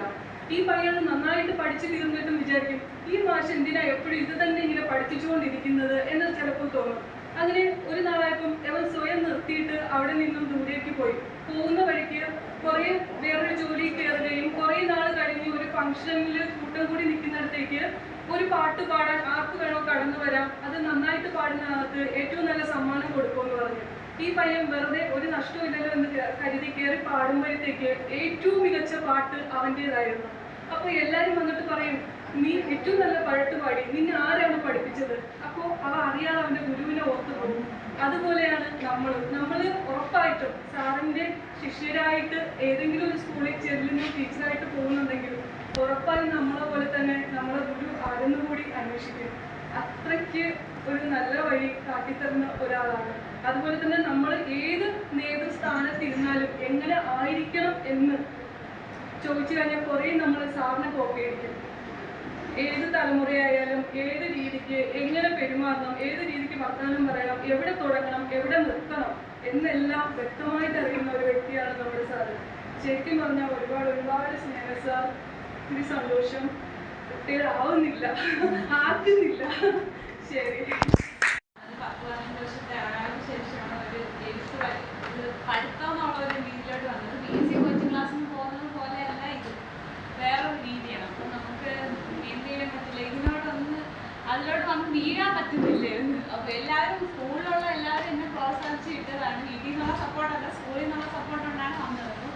എല്ലാവരും പറയുന്നുണ്ടായിരുന്നു നീ പോ വീഴും, നീ അതിൽ ചെന്ന് വീണ് കഴിഞ്ഞാൽ പിന്നെ അതിലോട്ട് ആയിക്കോളും എന്ന് പറയുന്നുണ്ടായിരുന്നു. ഇപ്പോഴും പകുതി മാത്രമേ വീണിട്ടുള്ളൂ എന്നാണ് എനിക്ക് തോന്നുന്നത്. കറക്റ്റായിട്ട് അറിഞ്ഞിട്ടുണ്ട്. പിന്നെ സാറ് ബാക്കിയുള്ള വേറെയുള്ള ഓപ്ഷനിലെ കുട്ടികളായിട്ട് ഇങ്ങനെ സ്ട്രെസ് ചെയ്ത് ഓരോ ചെയ്യിപ്പിക്കുന്ന പോലെ സാറ് നമ്മളായിട്ട് പിന്നെ തന്നെ ഇത്ര സമയത്തിനുള്ളിൽ ചെയ്ത് തീർക്കാം അങ്ങനെയൊന്നും ഒരു തരുന്നില്ല. കാരണം വീട്ടിലുള്ള പ്രഷറും ആ ടീച്ചർ പറഞ്ഞതുപോലെ പെട്ടെന്നൊരു സാമ്പത്തിക സ്രോതസ് നിന്നത് കൊണ്ടുള്ള പ്രശ്നങ്ങൾ എല്ലാം കൂടെ കൊണ്ടുള്ള ഒരു സ്ട്രെസ്സായിട്ട് അന്ന് ഇവിടെ ഇരിക്കുമ്പോഴായിരിക്കും നമ്മൾ കുറച്ചൊന്ന് അവിടുത്തെ എല്ലാ ക്ലാസ്സും പെട്ടെന്ന് അവിടെ ക്ലാസ് ഉണ്ട്, ഓപ്ഷൻ അല്ലാതെ ജനറൽ ക്ലാസ്സുകളുണ്ട്. ഇവിടെ വരുമ്പോൾ കുറച്ച് സമയം ഒന്ന് റിലാക്സ് ചെയ്തിരിക്കുക അങ്ങനെയൊക്കെ ഉള്ളത്. അത് എനിക്ക് അതുപോലെ സാറ് വന്ന് കുറച്ച് നേരം ക്ലാസ് എടുക്കുമ്പോഴെങ്കിലും സാറ് ഇത്ര എല്ലാം ആയിട്ടുണ്ടല്ലോ നമുക്ക് മനസ്സിലായാലും എന്നൊക്കെ പറഞ്ഞ് സാറൊക്കെ നമുക്ക് കുറച്ച് കിട്ടുന്നുള്ളെങ്കിലും കിട്ടുന്നത് നല്ലതുപോലെ കിട്ടുന്നുണ്ടായിരുന്നു. അങ്ങനെ ഒരു നല്ല ക്ലാസ്സും നല്ലൊരു അനുഭവമായിരുന്നു. എന്തായാലും ഒരിക്കലും പ്രതീക്ഷിച്ചില്ല ഇങ്ങനെ ഒരു ക്ലാസ്സിലോട്ട് വരുമെന്നും BEd കോഴ്സ് ചെയ്യുമെന്നും ഒരിക്കലും പ്രതീക്ഷിച്ചില്ല. ചെയ്യണമെന്ന് ആദ്യം ഉണ്ടായിരുന്നു, BA കഴിഞ്ഞപ്പോൾ ഉണ്ടായിരുന്നു ചെയ്യണമെന്ന്. പിന്നെ PSC കോച്ചിങ് അങ്ങനെ പോയതുകൊണ്ട് അതിലോട്ട് വരില്ല. പക്ഷെ ഇപ്പോഴായിരുന്നു അതിനൊരു അവസരം കിട്ടിയത്. എന്തായാലും സാറിന് എല്ലാവരും ആശംസ. പദ്ധതിക്ക് വിപരീതമായി സാറ് ഭയങ്കര ഇമോഷണലായിട്ട് ആദ്യമായിട്ടാണ് അപ്പോൾ സന്തോഷ് സാർ എന്ന് പറയുമ്പോൾ ആദ്യം തന്നെ ഞങ്ങളെ സംബന്ധിച്ചിടത്തോളം പ്രിൻസിപ്പൾ എന്നുള്ള ഒരു രീതിയിൽ നിന്ന് ഞങ്ങൾക്ക് ഓപ്ഷണൽ സാർ എന്നുള്ള രീതിയിലേക്ക് വന്ന ഒരു മാറ്റം സാറിനുണ്ടായിരുന്നു. അപ്പോൾ ഞാൻ വന്ന ടൈമിൽ അഡ്മിഷൻ സാറായിരുന്നു. അപ്പം ഞാൻ RTO പോയി അവിടുന്ന് അഡ്മിഷൻ മാറിയിട്ടാണ് പിന്നെ ഇവിടെ കിട്ടി ഇങ്ങോട്ടേക്ക് വന്നത്. അപ്പോൾ അതിൽ നിന്ന് എൻ്റയർലി ഡിഫറെൻ്റ് ആയിട്ടുള്ള ഒരാളായിരുന്നു. തുടക്കത്തിൽ ഭയങ്കര സീരിയസ് ആയിട്ടുള്ള ഒരു ക്യാരക്ടറാണെന്ന് എനിക്ക് ഉണ്ടായിരുന്നു. പിന്നെ ഇപ്പോൾ സെക്കൻഡ് ഇയർ ഒക്കെ ആയപ്പോഴാണ് സാർ കുറച്ചും കൂടി ഒന്ന് ഇൻറ്റിമേറ്റ് ആയിട്ട് മാറിയത്. അതുവരെ ഭയങ്കര സീരിയസ് ക്യാരക്ടറായിരുന്നു. അങ്ങനെ പരസ്പരം അങ്ങനെ അറിയത്തൊന്നുമില്ലായിരുന്നു സാറ്. പിന്നെ സാറിൻ്റെ ക്യാരക്ടറിനെ പറ്റി പറയുമ്പോൾ കുറേ കാര്യങ്ങളിൽ സാർ ഭയങ്കര ഡിപ്ലോമാറ്റിക് ആണെന്ന് എനിക്ക് തോന്നിയിട്ടുണ്ട്. കാരണം ഒരു ടീച്ചർ എന്നുള്ള രീതിയിൽ നമുക്ക് സ്വീകരിക്കാൻ പറ്റുന്ന കുറേ ക്യാരക്ടറിസ്റ്റിക്സ് ഉണ്ട്. അതായത് നമ്മൾ പല പ്രോബ്ലംസിൽ എത്തി നിൽക്കുമ്പോൾ സാർ എടുക്കുന്ന കുറേ ഡിസിഷൻസ് ഉണ്ട്. അത് നമുക്ക് പല സാഹചര്യങ്ങളിൽ അഡോപ്റ്റ് ചെയ്യാൻ പറ്റുന്നതാണെന്ന് എനിക്ക് തോന്നിയിട്ടുണ്ട്. അതേപോലെ തന്നെ അല്ലാത്തതും ഉണ്ട്, പോസിറ്റീവ്സും ഉണ്ട് നെഗറ്റീവ്സും ഉണ്ട്. പിന്നെ സാർ പഠിപ്പിക്കുന്ന കാര്യമാണെന്നുണ്ടെങ്കിൽ പ്രിൻസിപ്പൾ എന്നുള്ള ടൈമിൽ സാറിന് വരാൻ പറ്റില്ല എന്നുള്ള തിരക്കൊക്കെ ഉണ്ടായിരുന്നു. സാർ കൂടുതൽ ഞങ്ങൾ പഠിപ്പിക്കാനായിട്ട് വന്നത് സെക്കൻഡ് സെമ്മിലാണ് കമ്പാരിറ്റീവ്ലി. പിന്നെ അങ്ങനെ വലുതായിട്ടൊന്നും വന്നിട്ടൊന്നുമില്ല. അപ്പോൾ ബി എഡ് എന്നുള്ള ഒരു കോഴ്സ് ചെയ്യുന്ന ഇപ്പോൾ UG PG അതൊക്കെ കഴിഞ്ഞ് ബി എഡിലേക്ക് വരുമ്പോൾ എൻ്റെ ഒരു ഡിഫറെൻ്റ് ആണല്ലോ. അപ്പം അതിൻ്റെ ഒരു വലിയൊരു വിടവ് അവിടെ ഉണ്ടായിരുന്നു. പക്ഷേ നമ്മളതെല്ലാം മാനേജ് ചെയ്ത് കൊണ്ടുപോയി, അത്രയാണ്. പിന്നെ സാറിൻ്റെ ക്യാരക്ടർ എനിക്ക് ഭയങ്കര ഇഷ്ടമാണ്. ഞാൻ നേരത്തെ പറഞ്ഞ പോലെ തന്നെ സാറിൻ്റെ നമുക്ക് പല സാഹചര്യങ്ങളിൽ അഡോപ്റ്റ് ചെയ്യാൻ പറ്റുന്ന ഒരു ക്യാരക്ടറാണ്. പിന്നെ സാറിപ്പോൾ റിട്ടയർ ആകുമ്പോൾ സാറിൻ്റെ ഒരു റിട്ടയർമെൻറ്റ് ലൈഫ് എന്ന് പറയുന്ന കൂടുതൽ എൻജോയ് ചെയ്യാൻ പറ്റുന്നത് നല്ല നല്ല കാര്യങ്ങളൊക്കെ ചെയ്ത് അടിപൊളിയാണ്. അപ്പോൾ ഇവിടെ പൊതുവെ എല്ലാവരും പറഞ്ഞ സാറിനെ കുറിച്ചുള്ള കാര്യം പറഞ്ഞത് സാറ് നമ്മളെ ബുദ്ധിമുട്ടിച്ചിട്ടില്ല എന്ന് പറഞ്ഞപ്പോൾ അപ്പോൾ എൻ്റെ ഒരു എക്സ്പീരിയൻസ് വെച്ചിട്ട് അഡ്മിഷൻ മുതൽ ഇപ്പോൾ നമ്മൾ വരുന്ന സമയത്ത് ഞാനും മാറി ഒരുമിച്ചാണ് വന്നത്. അപ്പം ഇൻഡെക്സ് മാർക്ക് യൂണിവേഴ്സിറ്റി മാറുന്നത് കൊണ്ട് തന്നെ ഇൻഡെക്സ് മാർക്കിൽ വേരിയേഷൻ ഉണ്ടായി. അപ്പോൾ നമ്മൾ ബാക്കി എല്ലാ ഡിപ്പാർട്ട്മെൻറ്റുകാരെ സാർ യൂണിവേഴ്സിറ്റിക്ക് പറഞ്ഞു വിട്ടു, ഞങ്ങൾ രണ്ടുപേരും പറഞ്ഞു വിട്ടില്ല. ഞങ്ങൾക്ക് അപ്പോഴേ അഡ്മിഷൻ തന്നത് ടീച്ചിങ് പ്രാക്ടീസിൻ്റെ കാര്യത്തിലാണെങ്കിലും നമുക്ക് യാതൊരു മറ്റുള്ളവരുടെ ലെസൺ പ്ലാനിൽ ഫുള്ള് വെട്ടുകുത്തുക. പക്ഷെ നമുക്ക് അങ്ങനത്തെ നമ്മൾ പെർഫെക്റ്റ് ആയിട്ട് എഴുതിയിട്ടൊന്നും അല്ല. പക്ഷെ സാറ് അതായത് മനുഷ്യനാണെങ്കിൽ തെറ്റുണ്ടാവും, അങ്ങനത്തെ ഒരു നയമായിരിക്കാം സ്വീകരിക്കുന്നത്, എനിക്കറിയത്തില്ല. അപ്പം നമ്മളെ പൊതുവെ സാർ ബുദ്ധിമുട്ടിച്ചിട്ടില്ല. പിന്നെ സാറിൻ്റെ ക്ലാസ്സിലാകെ വരില്ലെന്നാണ് ക്ലാസ്സിൽ മാത്രം ഞാൻ ഇരുന്നിട്ടുള്ളൂ. അപ്പം അതിലെൻ്റെ ഓർമ്മയിൽ ഒന്ന് കരിക്കുലർ ഡെവലപ്മെൻറ്റിൻ്റെ പ്രിൻസിപ്പിൾസും പിന്നെ അച്ചീവ്മെൻറ്റ് ടെസ്റ്റിൻ്റെ ബ്ലൂ പ്രിൻ്റ് വരെ ഞാൻ ഇരുന്നില്ല. അതിന് ഡിസൈൻ ചെയ്യുന്നവരെ മറ്റേ വെയിറ്റേജ് കൊടുക്കുന്നവരെ എനിക്ക് ഓർമ്മയുള്ളൂ. അപ്പോൾ നമ്മൾ ഏതിലായിരുന്നു അസസ്മെൻറ്റിൽ പഠിക്കാനുണ്ട്. അപ്പോൾ മിസ് അവിടെ ക്ലാസ്സിൽ ഞാൻ ഇരുന്ന് വിളിച്ച് പറയും, ആദ്യം എനിക്ക് വെയിറ്റേജ് വരെ അറിയത്തുള്ളൂ, ഇതിരുന്നങ്ങ് പറയും. അപ്പോൾ എൻ്റെ അടുത്ത് പിള്ളേർക്കൊന്ന് നോക്കുക എങ്ങനെ എന്ത് പറയും പറയുന്നേ. എനിക്ക് സന്തോഷം ക്ലാസ്സിൽ വരാറുണ്ട്. അപ്പോൾ അവർക്കറിയാം സാർ വരാറില്ല. വന്നാൽ നിങ്ങളുടെ മിസ്സുമാരെ പോലെ ഒന്നും അല്ല, വന്ന ഒരു വരവാ. അപ്പം എനിക്ക് ഇത് വരുമ്പോൾ എംബഡിൻ്റെ അവരുടെ ടീച്ചിങ് പ്രാക്ടീസ് സമയത്താണെങ്കിലും പലരും എൻ്റെ അടുത്താണ് ഈ ബ്ലൂ പ്രിൻ്റ് എങ്ങനെയാണ് ചെയ്യേണ്ടതെന്ന് ചോദിച്ചിട്ടുണ്ടായിരുന്നത്. അപ്പോൾ സാറ് പറഞ്ഞു തന്നത് എനിക്ക് ആകെ അത് മാത്രമേ അറിയത്തുള്ളൂ. അച്ചീവ്മെൻറ്റ് ടെസ്റ്റും പിന്നെ കരിക്കുലർ ഡെവലപ്മെൻറ്റ് ഡിസൈൻ എനിക്ക് ആക്റ്റായിട്ട് അറിയാം, വേറെ ഒന്നും എനിക്കറിയില്ല. പിന്നെ സാറിൻ്റെ കൂടെ ഞാൻ പിന്നെ തല്ലുകൂടാറുള്ളത് ഇന്റേണൽ മാർക്കിൻ്റെ കാര്യത്തിൽ ഞങ്ങൾ നല്ലതല്ല. എന്നുവെച്ചാൽ ഞാനങ്ങ് പറയും വാങ്ങിയെന്ന് പോകും. സാറിനറിയാം സാർ മാർക്ക് തിരുത്തിയാലേ സൈൻ ചെയ്ത് കൊടുക്കത്തുള്ളൂ. സാറിനെ കൊണ്ട് ഇട്ട് തിരുത്തിച്ചിട്ട് സാർ മറന്നു പോകുന്നറിയാം. അത് ഞാൻ സാറിന് പോകുന്നതൊക്കെ പറയുന്നത് സാർ മറന്നു പോകുന്ന കൊണ്ടിട്ടാണ് അത് തിരുത്തിയിട്ട് ഞാൻ പോകത്തുള്ളൂ, സൈൻ ചെയ്യത്തുള്ളൂ എന്ന് പറഞ്ഞിട്ട് അങ്ങനെയാണ് ഞങ്ങൾ. പിന്നെ പറയാനാണെങ്കിൽ സാറ് ഭയങ്കര ഫ്ലെക്സിബിൾ ആയിട്ടുള്ള മനുഷ്യനാണ്. അതായത് കാലത്തിനനുസരിച്ചുള്ള മാറ്റങ്ങൾ കുട്ടികളിൽ ഉണ്ടാവുമെന്ന് വ്യക്തമായിട്ടുള്ള ബോധ്യം ഉള്ളത് കൊണ്ട് തന്നെ ഇവിടെ പല സമയത്തും പല വെല്ലുവിളികളും ഉണ്ടാവുന്ന സമയത്തും സാറ് ഒരു പക്ഷെ കുട്ടികളുടെ ഭാഗത്ത് നിന്ന് സംസാരിച്ചിട്ടുള്ള ഒരു വ്യക്തിയായിട്ടാണ് എനിക്ക് സാറിന് തോന്നിയിട്ടുള്ളത്. അപ്പം പൊതുവെ എനിക്ക് ക്ലാസ്സിൽ സാറ് പറയുന്ന സമയത്ത് എന്താ പറയുന്നത് അപ്പോൾ സാറ് ഉൾക്കൊള്ളാൻ തയ്യാറാണ്. അതായത് ഈ പുള്ളിയുടെ ഒരു 19 വർഷം ജീവിച്ചതിൻ്റെ ചില കാര്യങ്ങൾ പുള്ളിയുടെ ഉള്ളിലുണ്ട്. പക്ഷെ അതിനെ മാറ്റി ഇപ്പോൾ സാർ ക്ലാസ്സിലെടുക്കുന്ന സമയത്താണെങ്കിലും ഇപ്പം നിങ്ങൾ ചെറിയ കുട്ടികളായതുകൊണ്ട് ടീച്ചർ സാരി കൊടുത്ത് കാണും. പക്ഷെ ഞാൻ അങ്ങനെ പറയുന്നതല്ല, കുഴപ്പമില്ല, നിങ്ങൾ സാരി കുഴപ്പമില്ല. സാറിനറിയാം എവിടെ എന്ത് പറഞ്ഞാൽ എന്ത് വിഷയമാകുമെന്നറിയാം. അതിനനുസരിച്ച് സാർ മാറ്റാനും തയ്യാറാണ്. പിന്നെ അതുപോലെ തന്നെ പിന്നെ ആർഷന്റെ കാര്യം പറയാൻ ഞാനും ആർഷന് തമ്മിട്ടല്ല. അതായത് ആർഷന് ഭയങ്കര ഇഷ്ടമാണ് സാറിന്. ഞാൻ പറയാം ആർഷ എന്നെയാണ് ഇഷ്ടം, സാറിന് ആർഷനല്ല ഇഷ്ടം. അപ്പോൾ ഇല്ല വേറെ എനിക്ക് സാറിന് എന്നെയാണ് ഇഷ്ടം എന്നൊക്കെ പറഞ്ഞ് ഞങ്ങൾ തമ്മിട്ടല്ല. അപ്പം പക്ഷെ അവളോട് ഭയങ്കര ഇഷ്ടമായതുകൊണ്ട് സാറിന്റെ കാര്യത്തിൽ ആൾ കോംപ്രമൈസ് ചെയ്യാൻ തയ്യാറല്ല. വേറെ ആരും ടീച്ചേഴ്സ് ഇഷ്ടപ്പെട്ടില്ലെങ്കിൽ കുഴപ്പമില്ല, സാർ ഇഷ്ടപ്പെടണം. ഇല്ല ആർഷ ഞാൻ എന്നെയാണ് ഇഷ്ടം, ഇല്ല മേരി എന്നെയാണ് ഇഷ്ടം എന്നിട്ട് പറയും ഇല്ല സാറിന് എന്നെയാണ് ഇഷ്ടം, മേരിനെയാണ് ഇഷ്ടം. കാരണം മേരിനെയാണ് ആദ്യമായിട്ട് സാറ് പേര് വിളിച്ചത് ക്ലാസ്സിൽ. അതുപോലെ തന്നെ എന്തൊക്കെ എൻ്റെ അടുത്ത് പറയും സത്യം എല്ലാവരോടും പോയി ചോദിച്ചു. അപ്പോൾ എൻ്റെ ഹോസ്റ്റലിൽ പിള്ളേരും പറയും മേരിനെയാണ് ഇഷ്ടം, മേരിനെയാണ് ഇഷ്ടം, എപ്പോഴും മേരിനെ പറയുന്നൊക്കെ പറഞ്ഞ് ചുമ്മാ എന്ന് പറയും.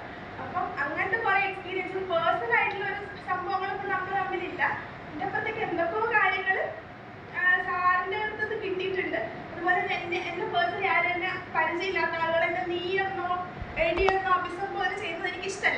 പക്ഷെ സാറ് വിളിക്കുന്ന സമയത്ത് ഞാൻ ഓക്കെയാണ്, കുഴപ്പമില്ല. അല്ലെങ്കിൽ എനിക്ക് ഭയങ്കര ഇറിറ്റേറ്റഡ് ആകും എന്നെ വേറൊരാൾ വിളിക്കുന്ന സമയത്ത്. പക്ഷെ സാറ് വിളിക്കുമ്പോൾ എനിക്ക് കുഴപ്പമില്ല, ഓക്കെയാണ്.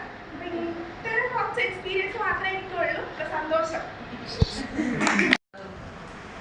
കുറച്ച് കാലമേ നമ്മൾ പഠിപ്പിച്ചിട്ടുള്ളൂ. പക്ഷെ എനിക്ക് തോന്നിയിട്ടുള്ള സാറിന്റെ പേര് സാറ് ഭയങ്കര ആപ്റ്റായിട്ടുള്ളൊരു പേരാണ് സന്തോഷ് എന്ന് പറയുന്നത്. എപ്പോഴും നല്ല സന്തോഷമായി പുഞ്ചിരിച്ചുകൊണ്ടിരിക്കുന്ന ഒരു ആളാണ്.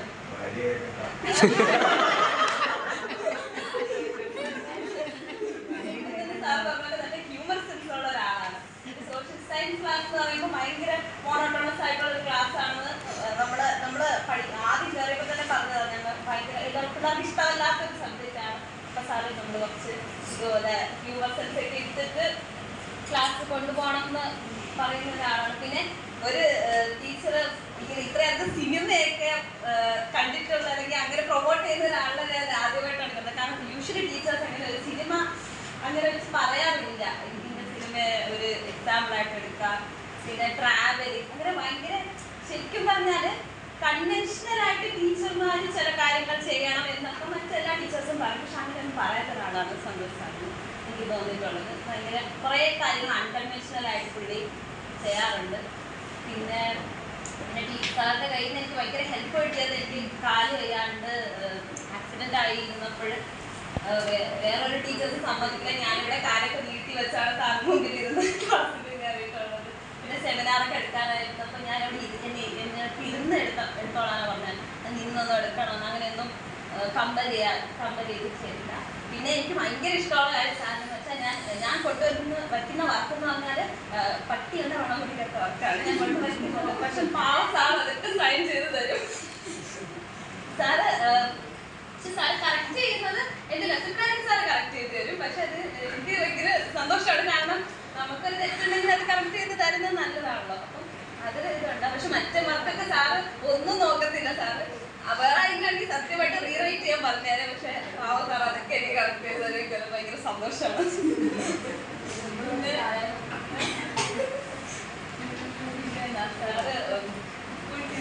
നമ്മുടെ സാർ അങ്ങനെ നിങ്ങൾ ടീച്ചർ ആവണം അങ്ങനെ ഒരു സാധനം മാത്രം കോൺസെൻട്രേറ്റ് ചെയ്യാറില്ല. സാർ ഇടയ്ക്കിടയ്ക്ക് സിവിൽ സർവീസിന്റെ കാര്യമൊക്കെ പറയുന്നത് ഒരു മോട്ടിവേറ്റിംഗ് ആയിട്ടുള്ള ഒരാളും കൂടെയാണ്. അല്ലാതെ നിങ്ങൾ ഈ ഒരു പ്രൊഫഷനിൽ തന്നെ നിൽക്കണമെന്ന് നമ്മളെങ്ങനെ ഫോഴ്സ് ചെയ്യാറില്ല. യൂഷ്വലി ഇപ്പം ഏതൊരു മറ്റ് ടീച്ചേഴ്സൊക്കെ ആണെങ്കിൽ ഞാൻ കണ്ടിട്ടുള്ളത് പറയുമ്പോൾ എന്നുവെച്ചാൽ അവരുടെ ഡ്യൂട്ടി അതാണ്. ഒരു ടീച്ചർ എഡ്യൂക്കേറ്റർ എന്ന് പറയുമ്പോഴത്തേക്കും ആ ടീച്ചിങ് പ്രൊഫഷനെ എത്ര ഇതാക്കണം എന്നുള്ളതാണ്. പക്ഷെ പുള്ളി അത് മാത്രമല്ല, അതിനപ്പുറത്തേക്ക് നമുക്കൊരു കഴിവുണ്ടെങ്കിൽ നമ്മളെ കൊണ്ട് ചെയ്യാൻ പറ്റുന്നുണ്ടെങ്കിൽ അത് ചെയ്യണം എന്ന് പറയുന്ന ഒരാളാണ്. അപ്പോൾ അതൊക്കെ എനിക്ക് ഭയങ്കര സാറിന് മിസ് ചെയ്യും അങ്ങനത്തെ ക്വാളിറ്റീസ് ഒക്കെ.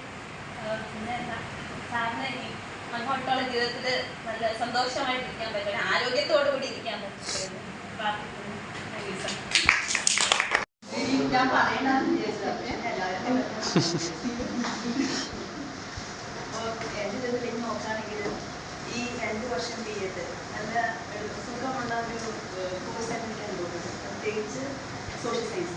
കാരണം വർക്കുകളായാലും ലെസൺ പ്ലാനായാലും ടീച്ചിങ് ലെവൽസ് ആയാലും വളരെ സ്മൂത്തായിട്ട് ഒരു അസുഖമാണ് നല്ല രീതിയിൽ പോകാനായിട്ട് സാറിൻ്റെ ഭാഗത്തു നിന്നുള്ള നല്ല കൺസേണൊക്കെ ഉണ്ടായിരുന്നു. അങ്ങനെ ലെസൺ പ്ലാൻ എങ്ങനെ എഴുതിയാലും സാറ് സൈൻ ചെയ്ത് തരാറുണ്ട്. അങ്ങനെ ഒരു വിഷമം തോന്നിയിട്ടില്ല. അതുപോലെ തന്നെ വർക്ക് വയ്ക്കുമ്പോഴായാലും സാറ് സൈൻ ചെയ്ത് തരാൻ വേറെ ഒരിടത്ത് ഞാൻ ടീച്ചറെ പഠിച്ചതാണ്. അവിടെ വെച്ച് നോക്കുമ്പോൾ ആ അറ്റ്മോസ്ഫിയറിൽ വെച്ച് നോക്കുമ്പോൾ വളരെ വ്യത്യാസമുണ്ട്. എല്ലാ കാര്യങ്ങളും എല്ലാ തലങ്ങളും നോക്കുമ്പോൾ എനിക്ക് വളരെ ഇഷ്ടപ്പെട്ട ഒരു കോളേജും ഈ സ്ഥലവും എല്ലാം എനിക്ക് വളരെ ഇഷ്ടപ്പെട്ട ഒരു അനുഭവമാണ് എനിക്കുണ്ടായത്. അതുപോലെ തന്നെ സാറിൻ്റെ പെരുമാറ്റത്തിലായാലും എല്ലാവരോടും സാറ് നല്ല രീതിയിൽ പെരുമാറുമ്പോൾ എല്ലാവർക്കും തോന്നും എന്നോടാണ് ഇഷ്ടം. എല്ലാവർക്കും മനസ്സിൽ സാറിൻ്റെ അടുത്തേക്ക് വരാനും അതുപോലെ തന്നെ എല്ലാവർക്കും ഒരു പ്രത്യേകത തോന്നാറില്ല. എല്ലാവരോടും ഒരേ അവന് ആര് വന്നാലും നല്ല രീതിയിലുള്ള അനുഭവം നൽകാനായിട്ട് സാറിൻ്റെ ഇടപെടലും എല്ലാ തലങ്ങളിലും അനുഭവപ്പെട്ടിട്ടുണ്ട്. അതുപോലെ തന്നെ പറയേണ്ടത് പറയാനും ചെയ്യേണ്ടത് ചെയ്യാനും നിർത്താനൊക്കെ സാറിന് നന്നായിട്ട് അറിയാം. അങ്ങനെ നല്ലൊരു അനുഭവമാണ് ഈ കോളേജിൽ വന്നിട്ട് എനിക്ക് അനുഭവപ്പെട്ടത്. അപ്പോൾ അപ്പോൾ ഈ 2 കൊല്ലം നല്ല രീതിയിൽ അനുഭവം വളരെ റിലാക്സ് ചെയ്ത് പോകാനായിട്ട്. കാരണം മറ്റു സ്ഥലങ്ങളിൽ വെച്ച് നോക്കുമ്പോൾ വർക്കിൻ്റെ കാര്യത്തിലായാലും എല്ലാ മേഖലകളിലും വളരെ ഇതായിരുന്നു. ഞങ്ങൾക്കൊക്കെ ടീച്ചേഴ്സ് പഠിക്കുമ്പോൾ എന്തെങ്കിലും ഏറ്റവും മിസ്റ്റേക്ക് വന്നാൽ ഒക്കെ മാറ്റിട്ടുണ്ട്. അങ്ങനത്തെ ഒരു അനുഭവമാണ്. വർക്കും നല്ല ഓവർലോഡായിരുന്നു. ഞങ്ങൾ സിസ്റ്റേഴ്സിൻ്റെ തന്നെ സ്ഥാപനമാണ്. പക്ഷെ ഇവിടെ വരുമ്പോൾ ഒന്നും എഴുതാൻ മാർക്സ് വരുന്നില്ല. എന്ത് വെച്ചാലും സൈൻ ചെയ്ത് കിട്ടുന്നു. മാർക്കായാലും നന്നായിട്ട് കിട്ടുന്നു. അപ്പൊ എല്ലാം കൊണ്ടും വലിയൊരു അനുഭവത്തിന്റെ മകൻ കാര്യങ്ങളും ഞങ്ങൾക്ക് അവിടെ. അപ്പൊ എല്ലാ കാര്യത്തിലും വളരെ സന്തോഷമാണ്. ഈ 2 വർഷം ഞങ്ങൾ ഇത്ര നാൾ ജീവിച്ചേക്കാൾ നല്ല റിലാക്സ് ചെയ്ത് സുഖമായിട്ട് ജീവിക്കാനായിട്ട് ഈ 2 വർഷം ഞങ്ങൾക്ക് സാധിച്ചു. ഇനിയൊരു അടുത്ത ടീച്ചിങ് ലൈൻസിൽ ഇതുപോലെ സമ്മാനം സാധ്യതകളൊന്നും അറിയില്ല. അങ്ങനെ ഒരു ചിന്ത എൻ്റെ മനസ്സിലുണ്ട്. എങ്കിലും സാറിൻ്റെ ഭാവജീവിതം ഏറ്റവും അനുഗ്രഹപൂർണ്ണമാവട്ടെ എന്ന് ആശംസിക്കുന്നു.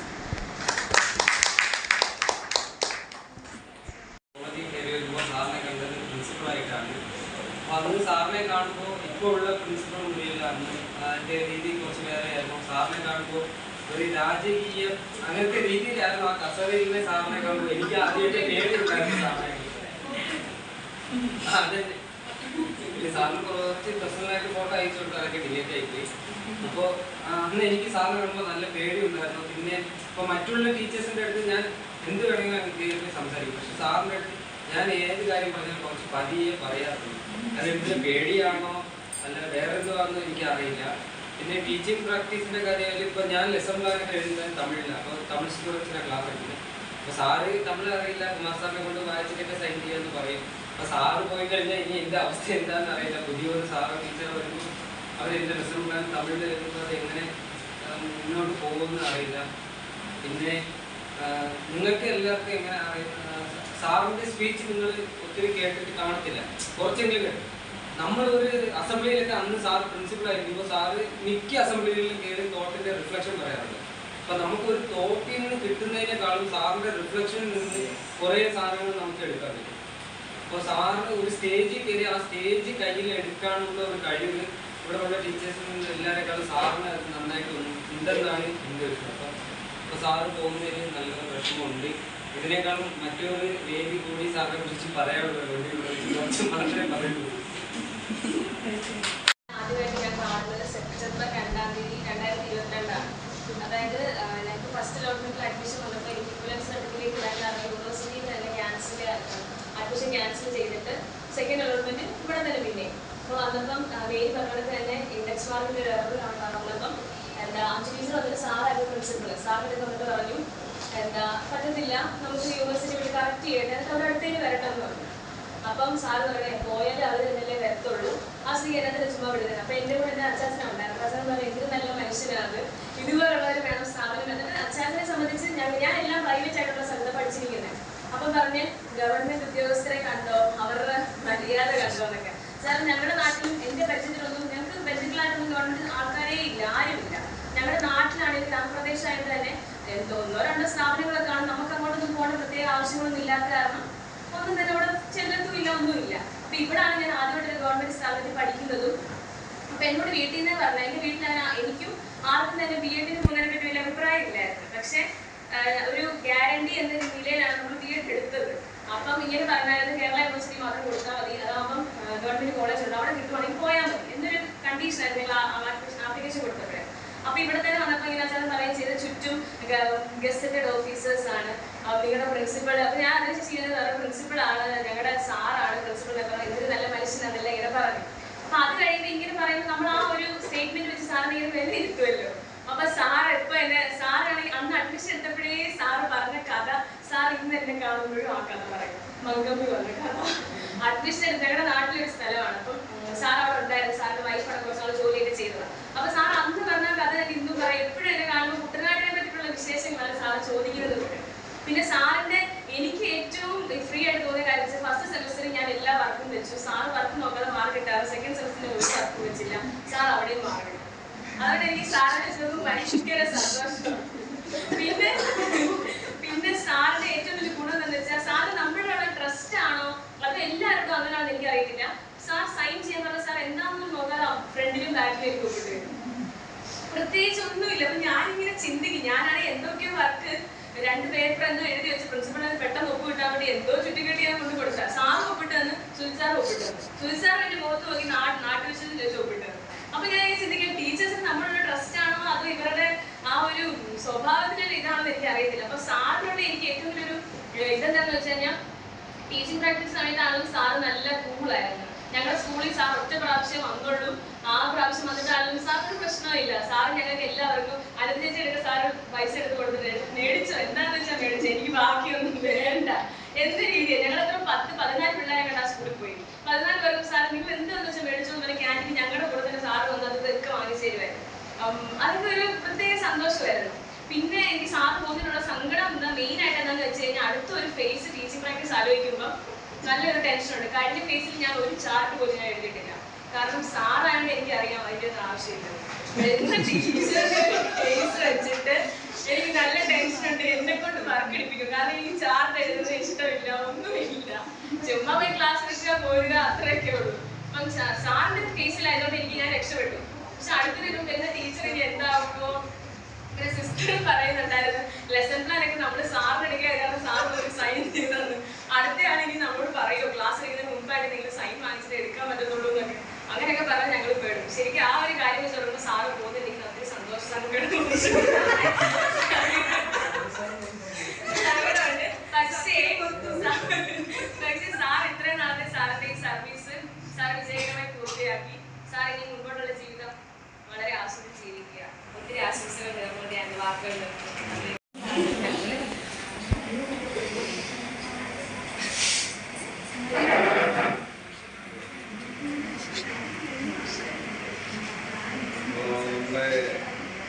ചെയർമാൻ പറഞ്ഞതുപോലെ ഇത് തുടങ്ങിയിട്ടേ ഉള്ളൂ. ഇനി എന്തൊക്കെയാണ് പറയേണ്ടത് ഒക്കെ പ്രിയണ്ടായി. അങ്ങനെ ഒരു ജീവിതത്തിന്റെ ഒരു ഘട്ടം അവസാനിക്കാം. അത് സ്റ്റാർട്ട് ചെയ്ത 96-ലാണ് കോഴിക്കോട് നമ്മുടെ യൂണിവേഴ്സിറ്റി സെന്ററിൽ അധ്യാപകനായിട്ടാണ്. പക്ഷെ ആ കാലത്തൊന്നും ഈ എമ്മഡ് സോഷ്യൽ സയൻസുകാർ അതേപോലെ ഇംഗ്ലീഷൊക്കെ വളരെ കുറവാണ്. കാലിക്കറ്റിലും ഇവിടെയും മാത്രമേ ഉള്ളൂ ഒന്ന് എമ്മഡുള്ളൂ. നമ്മുടെ കേരള യൂണിവേഴ്സിറ്റി നമ്മുടെ വാർഡിലുള്ള ഡിപ്പാർട്ട്മെന്റിൽ കാലിക്കറ്റ് അത് ഒരു ബാച്ചിൽ 14 പേരോ 15 പേരൊക്കെ ഉണ്ടാവുള്ളൂ. അത് മെരിറ്റ് ആയതുകൊണ്ട് തന്നെ ഏറ്റവും കൂടുതൽ ആളുകൾ വരുന്നത് സയൻസോ മാത്തമാറ്റിക്സ് ഒക്കെ. ഈ സോഷ്യൽ സയൻസ് ഒക്കെ വളരെ അപൂർവമായിട്ടാണ് നമ്മുടെ എത്തിപ്പെടാറുള്ളത്. കാരണം ബി.എഡിന്റെ മാർക്കാണ് അതിൻ്റെ ഒരു ക്രൈറ്റീരിയ. എൻ്റെ ബാച്ചിൽ ഞങ്ങൾ 2-3 പേരുണ്ടായിരുന്നു. അതിൽ ഒരാൾ ഷീജയാണ്. ഷീജ വയനാട് നൈറ്റിൽ അധ്യാപിക. പിന്നെ വേറെ ഒരു അലി ഉണ്ടായിരുന്നു. അലി ഹയർ സെക്കൻഡറി പ്രിപ്പയർ ചെയ്തത് മണ്ണാർക്കാടാണ്. പിന്നെ ഞാനാണ്. ബാക്കി എല്ലാവരും സർവീസിലാണ്. അപ്പോൾ അവിടെ അത് കോഴ്സ് കഴിയുമ്പോൾ വൈവ കഴിയുന്നതിന് മുമ്പ് തന്നെ യൂണിവേഴ്സിറ്റിയുടെ സെന്ററിൽ പഠിപ്പിക്കാൻ ആളില്ല എന്ന് പറഞ്ഞ് നമ്മളെ ഡിപ്പാർട്ട്മെന്റാണ് കണ്ടക്ട് ചെയ്യുന്നത്. അങ്ങോട്ട് വിളിക്കുകയായിരുന്നു. അങ്ങനെയാണ് B.Ed 96 ഒക്ടോബറിലാണെന്ന് തോന്നുന്നു സ്റ്റാർട്ട് ചെയ്യുന്നത്. നിങ്ങൾ പ്രായം വെച്ച് നോക്കിയുള്ള എത്ര വയസ്സ്. അപ്പോൾ അതിൽ ഒരു 80 കൂടുതൽ കുട്ടികളുണ്ട്. അന്നാണ് നമ്മുടെ ഹയർ സെക്കൻഡറിയിലേക്ക് ഡിപ്പാർട്ട്മെന്റ് പ്രൊമോഷൻ വരും എന്നുള്ളത്. അപ്പോൾ എനിക്ക് ഏറ്റവും കൂടുതൽ ആളുകൾ വന്നത് സോഷ്യൽ സയൻസിലാണ് ഡിപ്പാർട്ട്മെന്റ്. പിന്നെ അവിടെ നിൽക്കാൻ പറ്റാത്തൊരു സാഹചര്യം ഉണ്ടായി. അതെന്തെന്ന് ചോദിച്ചാൽ മറ്റൊന്നുമല്ല, ഈ 80 പേരുടെ വർക്കൊക്കെ ഒറ്റയ്ക്ക് നോക്കുക എന്ന് പറയുന്നത് ഭയങ്കര പ്രശ്നമാണ്. പിന്നെ രണ്ടാമത് പെട്ടെന്നുള്ള പോസ്റ്റിംഗ് ആയതുകൊണ്ട് അവർ കോമൺ പൂളിൽ വന്നതല്ല ഞാൻ. അപ്പോൾ സാലറി ഒരു പ്രശ്നം തോന്നുന്നു. പിന്നെ അന്ന് കല്യാണം കഴിഞ്ഞിട്ട് വളരെ കുറച്ച് ദിവസമായിട്ട് ഞാൻ അവിടെ ഭാര്യ ഇവിടെയൊക്കെ നിൽക്കുന്നതിൻ്റെയൊക്കെ ഒരു പ്രശ്നം. അങ്ങനെ ഞാൻ കേരള യൂണിവേഴ്സിറ്റിയിൽ അവർ നോട്ടിഫൈ ചെയ്തപ്പോൾ ഞാൻ അവിടുന്ന് ഇങ്ങോട്ടേക്ക് പോയിരുന്നു. ഇവിടെ പിന്നെ നോട്ടിഫിക്കേഷനിലൂടെ വന്നതുകൊണ്ട് മറ്റ് പ്രശ്നങ്ങളൊന്നും ഇല്ലായിരുന്നു. അങ്ങനെ കേരള യൂണിവേഴ്സിറ്റിയിൽ ഞാൻ യൂണിവേഴ്സിറ്റിയുടെ സെന്ററിലാണ് ഇവിടെ സ്റ്റാർട്ട് ചെയ്തത്. അപ്പോൾ അത് ആ ഫസ്റ്റ് ബാച്ചിലുള്ള ആളുകൾ വളരെ അവരൊക്കെയാണ്. ഇപ്പോൾ കഴിഞ്ഞ ദിവസം ഞാൻ ജ്യോതി എന്ന് പറയുന്നത് നമ്മുടെ ഒരു സ്റ്റുഡൻ്റ് ഉണ്ട്, കണ്ടിരുന്നു. അത് ആ ഒരു സൗഹൃദം എപ്പോഴും ഉണ്ട്. അപ്പോൾ എത്ര ഏകദേശം ഒരു വർഷമായി, 20 വർഷം കഴിഞ്ഞില്ല, 27 വർഷത്തോളമായി. അപ്പോൾ അതിലെ ലാസ്റ്റ് ബാച്ചാണ് ഔദ്യോഗികമായിട്ട് നിങ്ങൾ. അപ്പോ ഈ നിങ്ങളൊക്കെ പല കാര്യങ്ങളും സൂചിപ്പിച്ച് നിങ്ങളെപ്പോലെ തന്നെ എൻ്റെ മെരിറ്റും ഡിമെരിറ്റും ഒക്കെ നന്നായി അറിയുന്ന ഒരാളാണ് ഞാൻ. അതിൽ ഞാൻ എപ്പോഴും ശ്രദ്ധിക്കാറുള്ളൊരു കാര്യം, അത് പണ്ട് മുതലേ എങ്ങനെയാണ്, എൻ്റെ മുന്നിൽ ഇരിക്കുന്ന ഒരാളാണ് എനിക്ക് വിശ്വാസമാണ്. നിങ്ങള് നമ്മൾ അതിനകത്ത് പല കള്ളത്തരങ്ങൾ കാണിക്കാം. എന്തായാലും പ്രത്യേകിച്ച് ഇങ്ങോട്ട് ആദ്യകാലങ്ങളിൽ കുറച്ചും കൂടിയൊക്കെ നമ്മൾ വളരെ സ്റ്റൂഡിയസ് ആയിട്ട് അവർ എഴുതുന്ന കാര്യങ്ങൾ നോക്കിയൊക്കെ ചെയ്യുമായിരുന്നു. അപ്പോൾ അത് ചിലർക്കൊക്കെ ഭയങ്കര വിഷമമാണ്. ഇപ്പോൾ നമ്മളൊരു കറക്ഷൻ പറയുമ്പോഴേ അവർ പ്രായത്തിൻ്റെ പ്രശ്നം കൂടിയുണ്ട്. ഡിപ്പാർട്ട്മെന്റിൽ നിന്നൊക്കെ വരുന്ന ഒരാൾ ഇപ്പം പറയും, സാറേ ഞാൻ ഇത്ര വർഷമായി കോഴ്സൊക്കെ കഴിഞ്ഞിട്ട് പിന്നീടാണ് വന്നത്, ഇപ്പോൾ സാറിങ്ങനെ. അപ്പം ഞാൻ അത് പിന്നെ ക്രമേണ അങ്ങനെ കുറച്ചു കൊണ്ടുവരികയാണ്. പിന്നെ ഗവൺമെന്റ് കോളേജിലേക്ക് വരുമ്പോഴുള്ള ഒരു അവസ്ഥ, എൻ്റെ ഒരു എക്സ്പീരിയൻസ് വളരെ എൻ്റർലി ഡിഫറെൻ്റ് ആണ്. ഈ കോളേജിൽ നിന്നുള്ളതല്ല, എൻ്റെ ഒരു ടോട്ടൽ പ്രൊഫഷണൽ ലൈഫിൽ ഞാൻ ആദ്യകാലങ്ങളിലൊക്കെ ഒരു പെർമനന്റ് ജോബ് എന്നുള്ള ഒരു പ്രശ്നം ഉണ്ടല്ലോ. ഇപ്പൊ വീട്ടില് മൊത്തം 8 അധ്യാപകരാണ്. അതിൽ എല്ലാവരും ഗവൺമെന്റ് സർവീസ് ആണ്. അറിയാം, സുധീരയ്ക്ക് അറിയാം, പിന്നെ അദ്ദേഹത്തിന് അറിയാം, പിന്നെ നമ്മുടെ ഇംഗ്ലീഷിലെ അനുസരിച്ചാന്ന് ബുഷ്രയ്ക്ക് അറിയാം. അവരൊക്കെ ഭയങ്കര നമ്മുടെ കുടുംബമായിട്ടൊക്കെ ഭയങ്കര അടുപ്പമുള്ള ആളല്ല. എന്തോ ഒരു നിമിത്തം പോലെ ഈ ബാച്ചിൽ കൊല്ലം ജില്ലക്കാർ കുറെ ഉണ്ടെന്ന് തോന്നുന്നു അല്ലേ? അപ്പൊ ഈ ഇങ്ങനെ ഒരു സാഹചര്യത്തിലൊക്കെ വന്നതുകൊണ്ടായിരിക്കാം എനിക്ക് അവിശ്വസിക്കാൻ വലിയ പാടാണ് നമ്മുടെ കുട്ടികളെ. അപ്പൊ ഈ കുട്ടി എന്ന് പറയുന്നതിനകത്ത് നിങ്ങൾ കാണുന്ന പോലെ തന്നെ എല്ലാ ടൈപ്പിലുള്ള കുട്ടികളുണ്ടാവും അല്ലേ? ടൈപ്പ് മീൻസ് ഞാൻ പറഞ്ഞത് എല്ലാ ലെവലിലുള്ളവരുണ്ടാവും. പെർസെപ്ഷന്റെ ലെവൽ ഭയങ്കര കൂടിയവരുണ്ടാവും, ഒരു തവണ പറഞ്ഞാൽ മനസ്സിലാവുന്നവരുണ്ടാവും. പിന്നെ ഇദ്ദേഹത്തെ പോലെ ഭയങ്കര എല്ലാം ഭയങ്കര പെർഫെക്റ്റ് ആവണമെന്ന് ആഗ്രഹിക്കുന്ന കുറച്ച് ആളുകളുണ്ടാവും. ഇതെല്ലാം നമ്മുടെ ക്ലാസ്സിന്റെ പ്രത്യേകത. അതിന്റെ ഇടയ്ക്ക് ഈ ഡിപ്പാർട്ട്മെന്റുകാരെ നമുക്ക് തടയാൻ പറ്റും. അവരുടെ പ്രായത്തെ ബഹുമാനിക്കണം, അല്ലെ അവരുടെ ഒരു ഗ്യാപ്പ് വന്നതിന് ബഹുമാനിക്കണം. നിങ്ങൾ സൂചിപ്പിച്ചതുപോലെ ഏറ്റവും കൂടുതലായി അവരുടെ ഒരു സോഴ്സ് ഓഫ് ഇൻകം അതെല്ലാം കളഞ്ഞിട്ട് കുടുംബമൊക്കെ കളഞ്ഞിട്ട് ഇവിടെ വന്നിരിക്കുമ്പോൾ എല്ലാത്തിനും ശാസിക്കുന്ന ഒരു രീതിയൊന്നും ഞാൻ ആദ്യകാലത്ത് ഉണ്ടായിരുന്ന എനിക്ക് സംശയമുണ്ട്. നമ്മൾ ഭയങ്കര ഈ ചെറുപ്പത്തിന്റെ ഒരു തിളപ്പെന്നൊക്കെ പറയും. അതായത് ഭയങ്കര യങ് ബ്ലഡായിട്ടിരിക്കുമ്പോൾ തോന്നും ഒരു ദിവസം നമ്മൾ ലോകമൊക്കെ മാറ്റിമറിക്കണം എന്നൊക്കെ തോന്നും. പിന്നെ അത് കുറച്ച് കഴിയുമ്പോൾ അത് മാറിക്കോളും, നിങ്ങൾക്ക് മാറും. അപ്പോ അതുകൊണ്ടാണ് അപ്പൊ ഞാൻ സൂചിപ്പിച്ചതേ ഉള്ളൂ, നിങ്ങളെ വിശ്വസിക്കുക എന്നുള്ളതാണ് എന്റെ ആദ്യത്തെ പണിയാണ്. അധ്യാപകൻ എന്നുള്ള വഴിയെ നിങ്ങൾ അങ്ങനെ ആവണം. മുന്നിലിരിക്കുന്ന ഒരാളെ വിശ്വസിക്കണം. ആ വിശ്വാസം നഷ്ടപ്പെട്ടാൽ പിന്നെ അത് വലിയൊരു പ്രശ്നമാണ്. മനസ്സിലായി? അപ്പൊ നിങ്ങളെ പിന്നെ രണ്ടാമത്തെ കാര്യം എനിക്ക് തോന്നിയിട്ടുള്ളത്, ഞാനൊരിക്കലും ഒരു പൊളിറ്റിക്സിന്റെ ഭാഗമല്ല. അപ്പോൾ എന്റെ പൊളിറ്റിക്കൽ ഐഡിയോളജി ഉണ്ട്, അതല്ല ഞാൻ പറഞ്ഞത്. മറ്റ് ചില ഇന്റേണൽ പൊളിറ്റിക്സ് ഒക്കെ വരും, പ്രഷർ ഗ്രൂപ്പ്, ഇൻട്രസ്റ്റ് ഗ്രൂപ്പ് എന്നൊക്കെ പറയുന്നത്. ഇതിനകത്ത് നോക്കി ഞാൻ അങ്ങനെ പോയി ഇന്ന് കൊടുക്കാൻ ആഗ്രഹമില്ലാത്ത ഒരാളാണ്. ഒരിടത്തും എന്തായാലും പിന്നീട് ഈ തഴയപ്പെട്ടിട്ടില്ല എന്നുള്ള ഒരു ചിന്ത എനിക്ക്. അതെന്റെ കുട്ടികളുടെ ഇടയിലായാലും ഈ ജോലി തേടിയുള്ള ഒരു യാത്ര ഉണ്ടായിരുന്നു. നിങ്ങളെ ആയിരിക്കും ഇതൊക്കെ വളരെ സ്മൂത്തായി, അങ്ങനെയല്ല. ഈ ഇതിന്റെ ഇടയിൽ നമ്മൾ HSA എഴുതുന്നു, ഗവൺമെന്റ് സർവീസ് കിട്ടുന്നു. അപ്പോൾ അങ്ങനെ ഇരിക്കുമ്പോൾ വിദേശത്ത് വരെയുള്ള ഒരു നോട്ടിഫിക്കേഷൻ കാണുന്നു. ആ നോട്ടിഫിക്കേഷനിൽ ഈ സോഷ്യൽ സയൻസിൽ വളരെ റെയറായിട്ട് വിളിക്കുന്നു. ഞാൻ അവിടെ ഒരു ഇന്റർവ്യൂവിൽ പോകുന്നു. അത് ബാംഗ്ലൂരാണ്. അത് പറയാതെ പോകുന്നത് ശരിയല്ല, കാരണം നിങ്ങൾ അതിന് വേണ്ടി എന്തെങ്കിലും ഒരു ആഗ്രഹം ഉണ്ടെങ്കിൽ ശ്രമിക്കുക എന്നുള്ളതാണ്. അത് എല്ലാവർക്കും കിട്ടിക്കണമെന്നും ഞാൻ അങ്ങനെ പറയില്ല. അവിടെ ചെല്ലുമ്പോൾ രാവിലെ സബ്ജക്ട് എക്സ്പേർട്ട് ഇല്ല, സോഷ്യൽ സയൻസ്. ബാംഗ്ലൂർ എത്തുന്ന കഥയൊക്കെ അന്ന് നിങ്ങൾക്ക് അറിയാം. ഇന്നത്തെ പോലെ ഫ്ലൈറ്റ് കയറിയ പോലല്ലോ പോവാ. ട്രെയിനിലൊക്കെ പോയി നമ്മളിങ്ങനെ അവിടെയൊക്കെ വട്ടക്കറൊക്കെ ഇറന്നിട്ട് അവിടെ പോയി റിപ്പോർട്ട് ചെയ്യുന്നു. പക്ഷെ ആ ഏജൻസി അന്ന് നെറ്റിൽ നമുക്ക് ഇങ്ങനെ സെർച്ച് ചെയ്യാനൊന്നും പറ്റില്ല. ആ ഏജൻസി ഗവൺമെന്റ് ഓഫ് ഇന്ത്യയുടെ ഭാഗം തന്നെയാണ്. ഒരു ഹ്യൂമൻ റിസോഴ്സിന്റെ എക്സിൽ എന്ന് പറയും, എഡ്യൂക്കേഷൻ കൺസൾട്ടൻസി ഇന്ത്യ ലിമിറ്റഡ്. അവരുടെയാണ് നോട്ടിഫിക്കേഷൻ. അപ്പൊ അവിടെ പോന്നു, ഇന്റർവ്യൂ അറ്റൻഡ് ചെയ്തു. ബാംഗ്ലൂർ യൂണിവേഴ്സിറ്റിയുടെ ഒരു പ്രൊഫസറായിരുന്നു അദ്ദേഹം. ഈ പോകുന്ന നാഷണൽ പറ്റി അവിടുത്തെ ജോഗ്രഫിയെ പറ്റിയൊക്കെ പറഞ്ഞു. അത് കേരളം പോലെ ഒന്നും അല്ല, അല്ലെ ഇന്ത്യ പോലെ അല്ല. പിന്നെ അദ്ദേഹത്തിന് എനിക്ക് കിട്ടിയൊരു അഡ്വാൻറ്റേജ് അവിടെ വെച്ച് കിട്ടിയാണ്. ഞാൻ ആ കാര്യം എടുത്തത് പഠിച്ചു എന്നാണ്. എവിടെയാണ് PG എന്ന് ചോദിച്ചു പറഞ്ഞപ്പോൾ സാറിന് അവിടുത്തെ അധ്യാപകരെയൊക്കെ വളരെ നന്നായി അറിയാം. ഈ പൊളിറ്റിക്കൽ സയൻസ് അസോസിയേഷൻ ഉണ്ട്, അതിനകത്ത് അത് പ്രൊഫഷണൽ സ്റ്റുഡൻ്റ് ആണ്, അല്ലെങ്കിൽ ഗോവമാരുടെ സ്റ്റുഡൻ്റ് ആണെന്നൊക്കെ പറയുമ്പോൾ നമുക്ക് എന്തോ ഒരു പ്രത്യേക ഒരു ഫീൽ. സാറിനെ കഴിഞ്ഞ ദിവസം കണ്ടിരുന്നു. ഈ ഇവരുടെ TTA സെന്റിനറി അല്ലല്ലോ, അവരുടെ ഒരു പ്രോഗ്രാമിന് സാറായിരുന്നു ഒരു വിശിഷ്ടാതിഥിയായി വന്നത്. അപ്പോൾ വൈഫ് ഇങ്ങനെ പറഞ്ഞു, സന്തോഷിന്റെ വൈഫാന്നൊക്കെ പറഞ്ഞപ്പോൾ അത് കണ്ടത് ഒത്തിരി ആളായെന്ന് പറഞ്ഞു. അങ്ങനെ ഞാൻ ആദ്യം വൈഫിനെ അവിടെ കൊണ്ടുപോയിട്ട് ഞാൻ തിരിച്ച് വീട്ടിൽ പോയതാ. പിന്നെ ഞാൻ തിരികെ വന്നു, സാറിനെ കണ്ടു. സാറ് നിങ്ങൾക്ക് അറിയായിരിക്കും, സെൻട്രൽ യൂണിവേഴ്സിറ്റിയുടെ VC ഒക്കെ അറിയുന്നതാണ്. അപ്പൊ അവരുടെയൊക്കെ ശിഷ്യനാണ് എന്ന് പറഞ്ഞപ്പോൾ ഇന്റർവ്യൂവിൽ ഒരു വെയിറ്റേജ്. അത് വെയിറ്റേജ് എന്ന് പറഞ്ഞാൽ എന്നെ അനധികൃതമായി പോസ്റ്റ് ചെയ്തതല്ല. അപ്പൊ അങ്ങനെ ഉള്ള ഒരു യാത്രയിലാണ് ഈ വിദേശത്ത് പോകുന്നത്. അവിടെ ചെല്ലുമ്പോഴാണ് ഈ നമ്മൾ ഈ ഡൈവേഴ്സിറ്റി എന്ന് പറഞ്ഞ സാധനം ഫീൽ ചെയ്യുന്നത്. അവിടെ വിവിധ എംബസിയിലെ കുട്ടികളാണ്. അപ്പൊ ഈ ഓരോരുത്തർക്കും ഓരോ കൾച്ചറുണ്ടല്ലോ. അവർക്ക് ഈ boy friend, girl friend, sister ഒക്കെ ആയിട്ട് നമ്മുടെ ഇന്ത്യൻസിന് അത് സഹിക്കാൻ പറ്റും. നമ്മുടെ ഇന്ത്യൻ സ്കൂളാണ് എംബസി ഓഫ് ഇന്ത്യയാണ് റൺ ചെയ്യുന്നത്. അതിനോട് ചേർന്നുള്ളത് ഗുരുദ്വാരയാണ്. ഗുരുദ്വാരയുടെ പ്രാധാന്യം നിങ്ങൾക്ക് അറിയാം.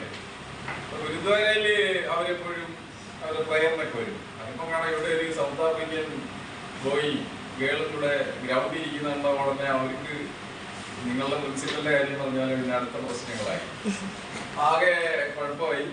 അപ്പൊ ഇത് നമ്മൾ കേൾക്കും വരാതെ ക്ലാസ് റിമേനിക്കാർക്ക് പയ്യൻ അവരോട് എങ്ങനെയാ സംസാരിക്കേണ്ടതെന്നൊന്നും ആദ്യം നമുക്ക് ഒരു പിടിയില്ല. കാരണം നമ്മുടെ ആക്സെന്റ് അല്ലല്ലോ അവർക്കുള്ളത്, അവര് യൂറോപ്യൻ സ്റ്റൈലാണ്. അപ്പൊ പി ടി ഐയില് അച്ഛനും അമ്മയും കൂടെ വന്നു. അപ്പൊ ഈ അവന്റെ പേര് ഞാൻ ഓർക്കണം പറയാം. പി ടി ഐയിൽ വന്നപ്പോ എവനെ കാണുന്നില്ല. അപ്പൊ നമ്മള് ചോദിച്ചു അവനെവിടെയാണെന്ന് ചോദിച്ചു. അവൻ പറഞ്ഞ അവന്റെ ഗേൾ ഫ്രണ്ടിന് വെക്കേഷൻ ആണ്, അതിന് പോയി. അവൻ പഠിക്കുന്ന ക്ലാസ് ഏതാണ്? 8ഓ 9ഓ. മനസ്സിലായി? അതേപോലെയാണ് നമ്മുടെ ശ്രീലങ്കക്കാർ. അവരെ കണ്ടാൽ പിന്നെ നമുക്ക് വേറെ ഒന്നും തോന്നില്ല. നമ്മളെ പോലെ തന്നെ, മലയാളികളെ പോലെ തന്നെയുള്ള ഒരു സ്റ്റൈലും ഒക്കെയാണ്, കളറും അപ്പിയറൻസ് ഒക്കെ നമുക്ക് അങ്ങനെ തന്നെ ഫീൽ ചെയ്യും. വലിയ വ്യത്യാസമൊന്നുമില്ല. അപ്പൊ ഞാനൊരു ടൂർ പോകാൻ ആഗ്രഹിക്കുന്ന ശ്രീലങ്കയിൽ പോയിട്ട് വലിയ കാര്യമൊന്നുമില്ല. നമ്മൾ കഴിക്കാനുള്ള ഭക്ഷണമൊക്കെ കഴിച്ച് നമ്മുടെ അതേ കാലാവസ്ഥയിലൊക്കെ ജീവിക്കുന്നവരാണ് ബംഗ്ലാദേശികൾ. അപ്പൊ ഇങ്ങനെ ഒരു ഡൈവേഴ്സിഫൈഡ് ഏതാണ്ട് 13 രാജ്യത്തെ കുട്ടികളുണ്ടായിരുന്നു. എണ്ണത്തിൽ കൂടുതലല്ല അവര് എംബസിയിലൊക്കെ വരുന്ന കുറച്ച്. ഏറ്റവും പ്രത്യേകതയുള്ളത് സൗത്ത് ആഫ്രിക്കൻ എംബസിയിൽ നിന്ന് വരുന്നവർക്കെല്ലാം നമ്മളോട് ഭയങ്കര ബഹുമാനമാണ്. പിന്നെ ആ ഇറാനിയൻസിനും ഭയങ്കര റെസ്പെക്റ്റ് ആണ്. പഴയ പേർഷ്യയാണല്ലോ. ഹിന്ദുസ്ഥാനി എന്ന് പറഞ്ഞാൽ അവർക്ക് ഹിന്ദുസ്ഥാനോട് ഭയങ്കര, പാകിസ്ഥാനോട് അത്രയില്ലേ. ഒരു കൾച്ചർ മുസ്ലിം കൾച്ചർ ആണെങ്കിലും അതെന്തോ അതിനകത്ത് ഇഷ്ടക്കേടുണ്ടാവും. ഇഷ്ടക്കേട് മീൻസ് നമ്മളോടാണ് അവർക്ക് ഏറ്റവും താല്പര്യമുള്ളത്. അപ്പൊ അവർ സർദാർ എന്നൊക്കെ പറഞ്ഞ് നമ്മളെ സംബോധന ചെയ്യും. അവരുടെ കണ്ണിൽ ഇന്ത്യൻ എന്ന് പറഞ്ഞാൽ സിഖുകാരെന്ന് മാത്രമേ ഉള്ളൂ.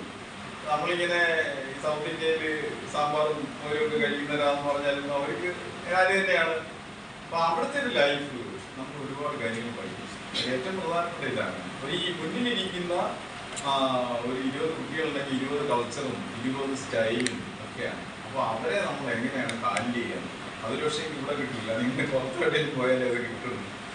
അങ്ങനെ ഹാൻഡിൽ ചെയ്യുമ്പോൾ ഒരുപാട് കാര്യങ്ങൾ നമ്മൾ തന്നെ ചിലപ്പോൾ എന്ത് ചെയ്യും, നമ്മുടേതായ ചില ശീലങ്ങളൊക്കെ അടക്കി വയ്ക്കും. അതാണ് ഒരു ഏറ്റവും വലിയൊരു എക്സ്പീരിയൻസ് എനിക്ക് കിട്ടും. അതുകൊണ്ട് ഞാൻ പറയാറുണ്ട്, ഞാൻ ശരിക്കും ഒരു അധ്യാപകനുള്ള ട്രെയിനിങ് കിട്ടിയ അവിടെ തന്നെ. അവിടെ ഒരുപാട് ക്വാളിറ്റീസ് ഒന്നും ഇല്ലാന്ന് നമ്മൾ പറഞ്ഞില്ല.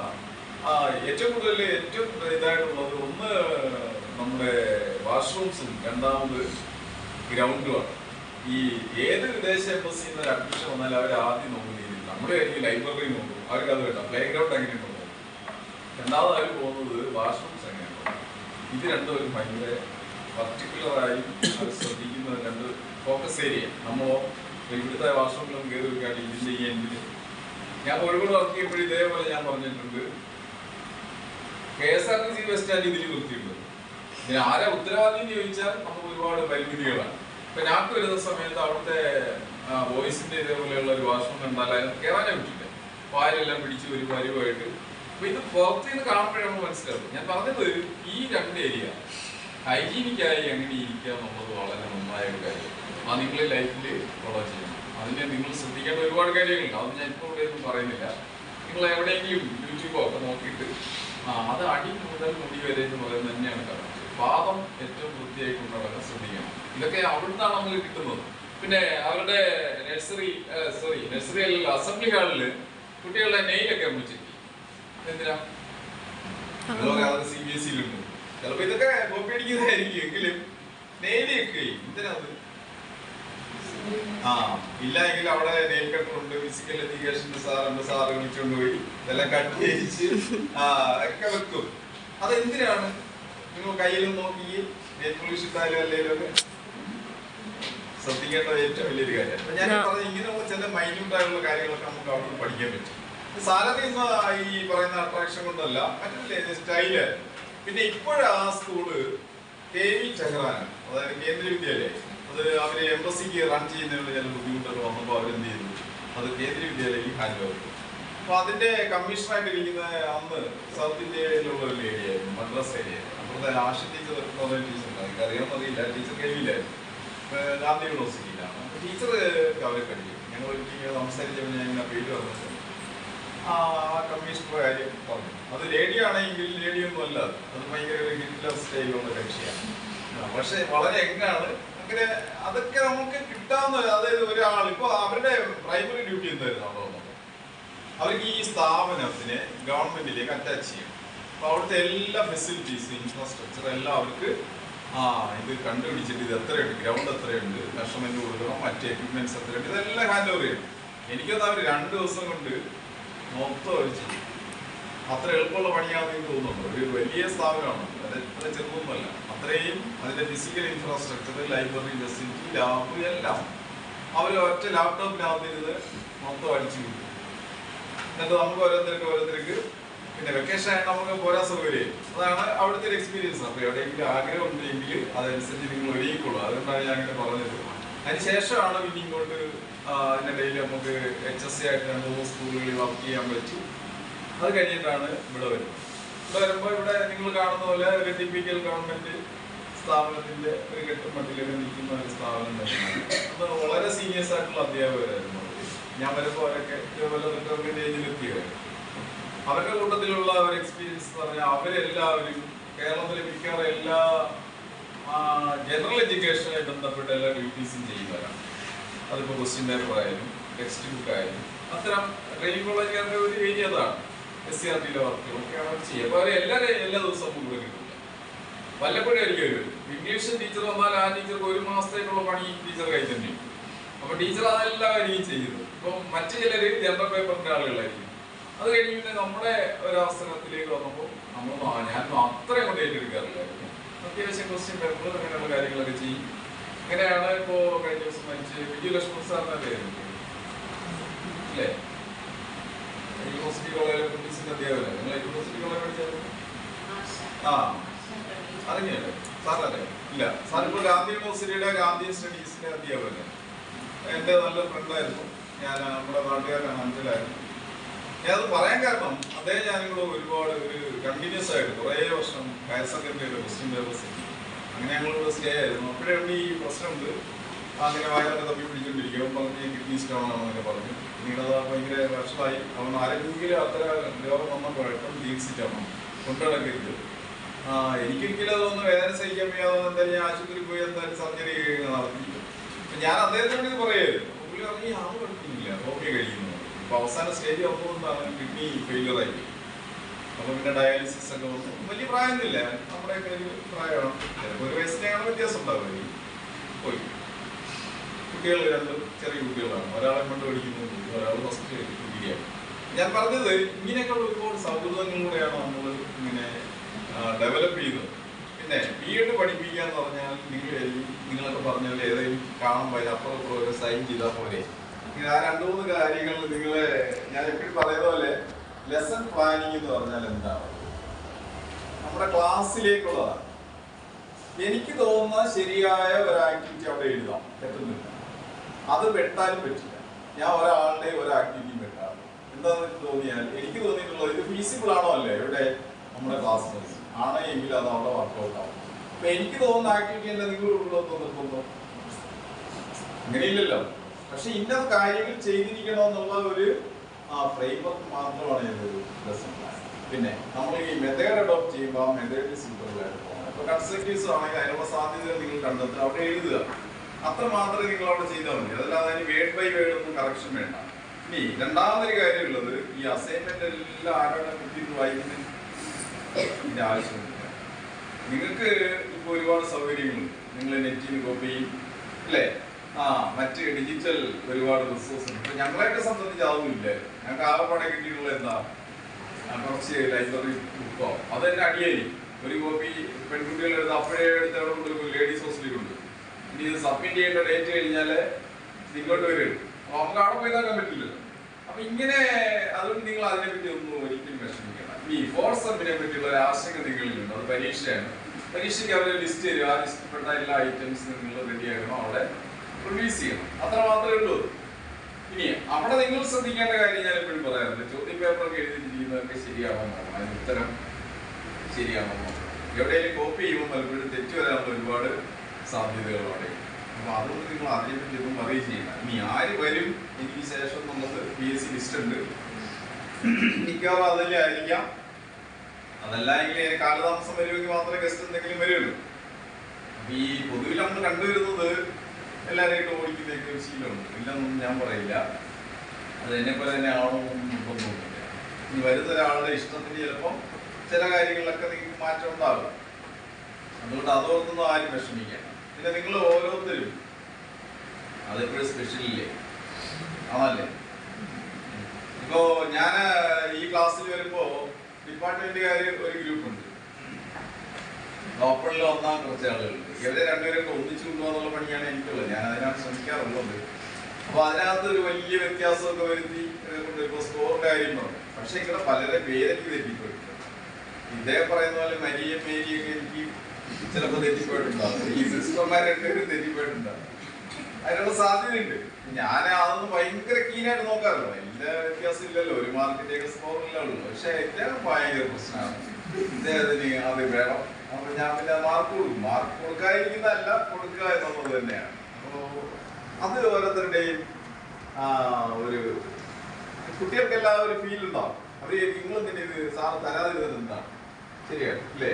ഞാൻ തരാതിരുന്നത് പക്ഷെ എന്തെങ്കിലും ഒരു ക്രൈറ്റീരിയ വേണ്ടി ഒരു 25 മാർക്കിന്റെ ഒരു ഇന്റേണൽ സ്കോർ ഇടുമ്പോൾ അത് 25 തന്നതിനകത്തൊരു ചോദ്യം വരില്ലേ? അപ്പോഴായിരിക്കും നിങ്ങൾ എഴുതി വെച്ചിരിക്കുന്നത് എന്തെങ്കിലും ഒരു സാധനം ഇതിനാണോ സാർക്ക് ഈ ഔട്ട് ഓഫ് അല്ലെങ്കിൽ 100% തന്നതെന്നൊരു ചിന്ത വരും. അതുകൊണ്ട് ഞാനെപ്പോഴും ചെയ്യാറുള്ള 1 മാർക്കൊക്കെ വേരിയേഷൻ വരുന്നതാണ്. അത് ഈ 1 മാർക്ക് തന്നുകൂടാ എന്നുള്ളതല്ല. നിങ്ങൾ ആലോചിച്ച് നോക്കിയാൽ നിങ്ങൾ കൊടുത്താൽ 100 കൊടുക്കാൻ പറ്റുമോ? നിങ്ങൾ ആലോചിച്ച് നോക്കണം. അങ്ങനെ ഒരു സ്കൂളിലെ ക്ലാസ്സിൽ 40 to 45 സ്റ്റുഡൻസ് ഉണ്ടാവും. അവരുടെ മുന്നിൽ എന്നിട്ട് നിങ്ങൾക്ക് ഈ 45 പേർക്ക് നിങ്ങൾ 100% കൊടുക്കാൻ പറ്റുമോ? ഇപ്പൊ തന്നെ കഴിഞ്ഞ ദിവസം CBSE-യുടെയൊക്കെ റിസൾട്ട് അനാലിസിസിൽ നമ്മുടെ കേരളത്തിനെ പറ്റി ഭയങ്കര പ്രശംസയാണ്. കേരളത്തിലെ കുട്ടികൾ സയൻസ്, മാത്സും ഇംഗ്ലീഷും ഒക്കെ ഭയങ്കര കയ്യാണ്. ശരിക്കും തന്നെയാണ്. അല്ല പിന്നെ എങ്ങനെയാണ് ഇത് വരുന്നത്? അവർ സ്റ്റേറ്റ് ആവറേജ് നോക്കുമ്പോൾ നമ്മൾ മുന്നിലാണ്. ഒരു ഡിസ്കഷന്റെ SCRT-യിൽ പോയപ്പോൾ അവർ പറഞ്ഞത് ഒരു പ്രാവശ്യം ഹയർ സെക്കൻഡറിയുടെ പരീക്ഷ ഫിസിക്സിൽ ആദരിക്കുവാനായി സാറിനെ ക്ഷണിച്ചു.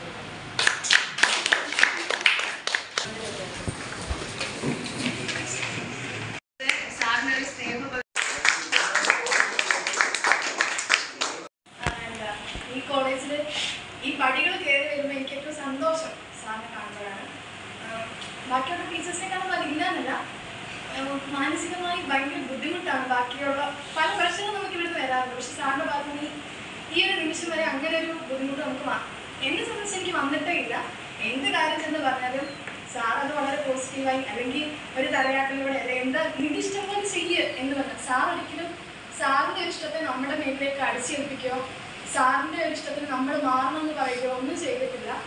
അപ്പോൾ സാറ് തോന്നും എന്താ നമുക്ക് എല്ലാവർക്കും നെഞ്ചിലൊരു വിങ്ങലുണ്ടെങ്കിൽ അതായിരുന്നു നമുക്ക് സാറ് എന്നെനിക്കിപ്പോൾ മനസ്സിലാവുന്നു. കാരണം ആ ഒരു എന്താ വിങ്ങലുണ്ടെങ്കിൽ അത്രയും അതിനകത്ത് നമുക്ക് നമ്മളെല്ലാവരെയും അത്രത്തോളം സ്വാധീനിക്കാൻ സാധിച്ചിട്ടുണ്ട്.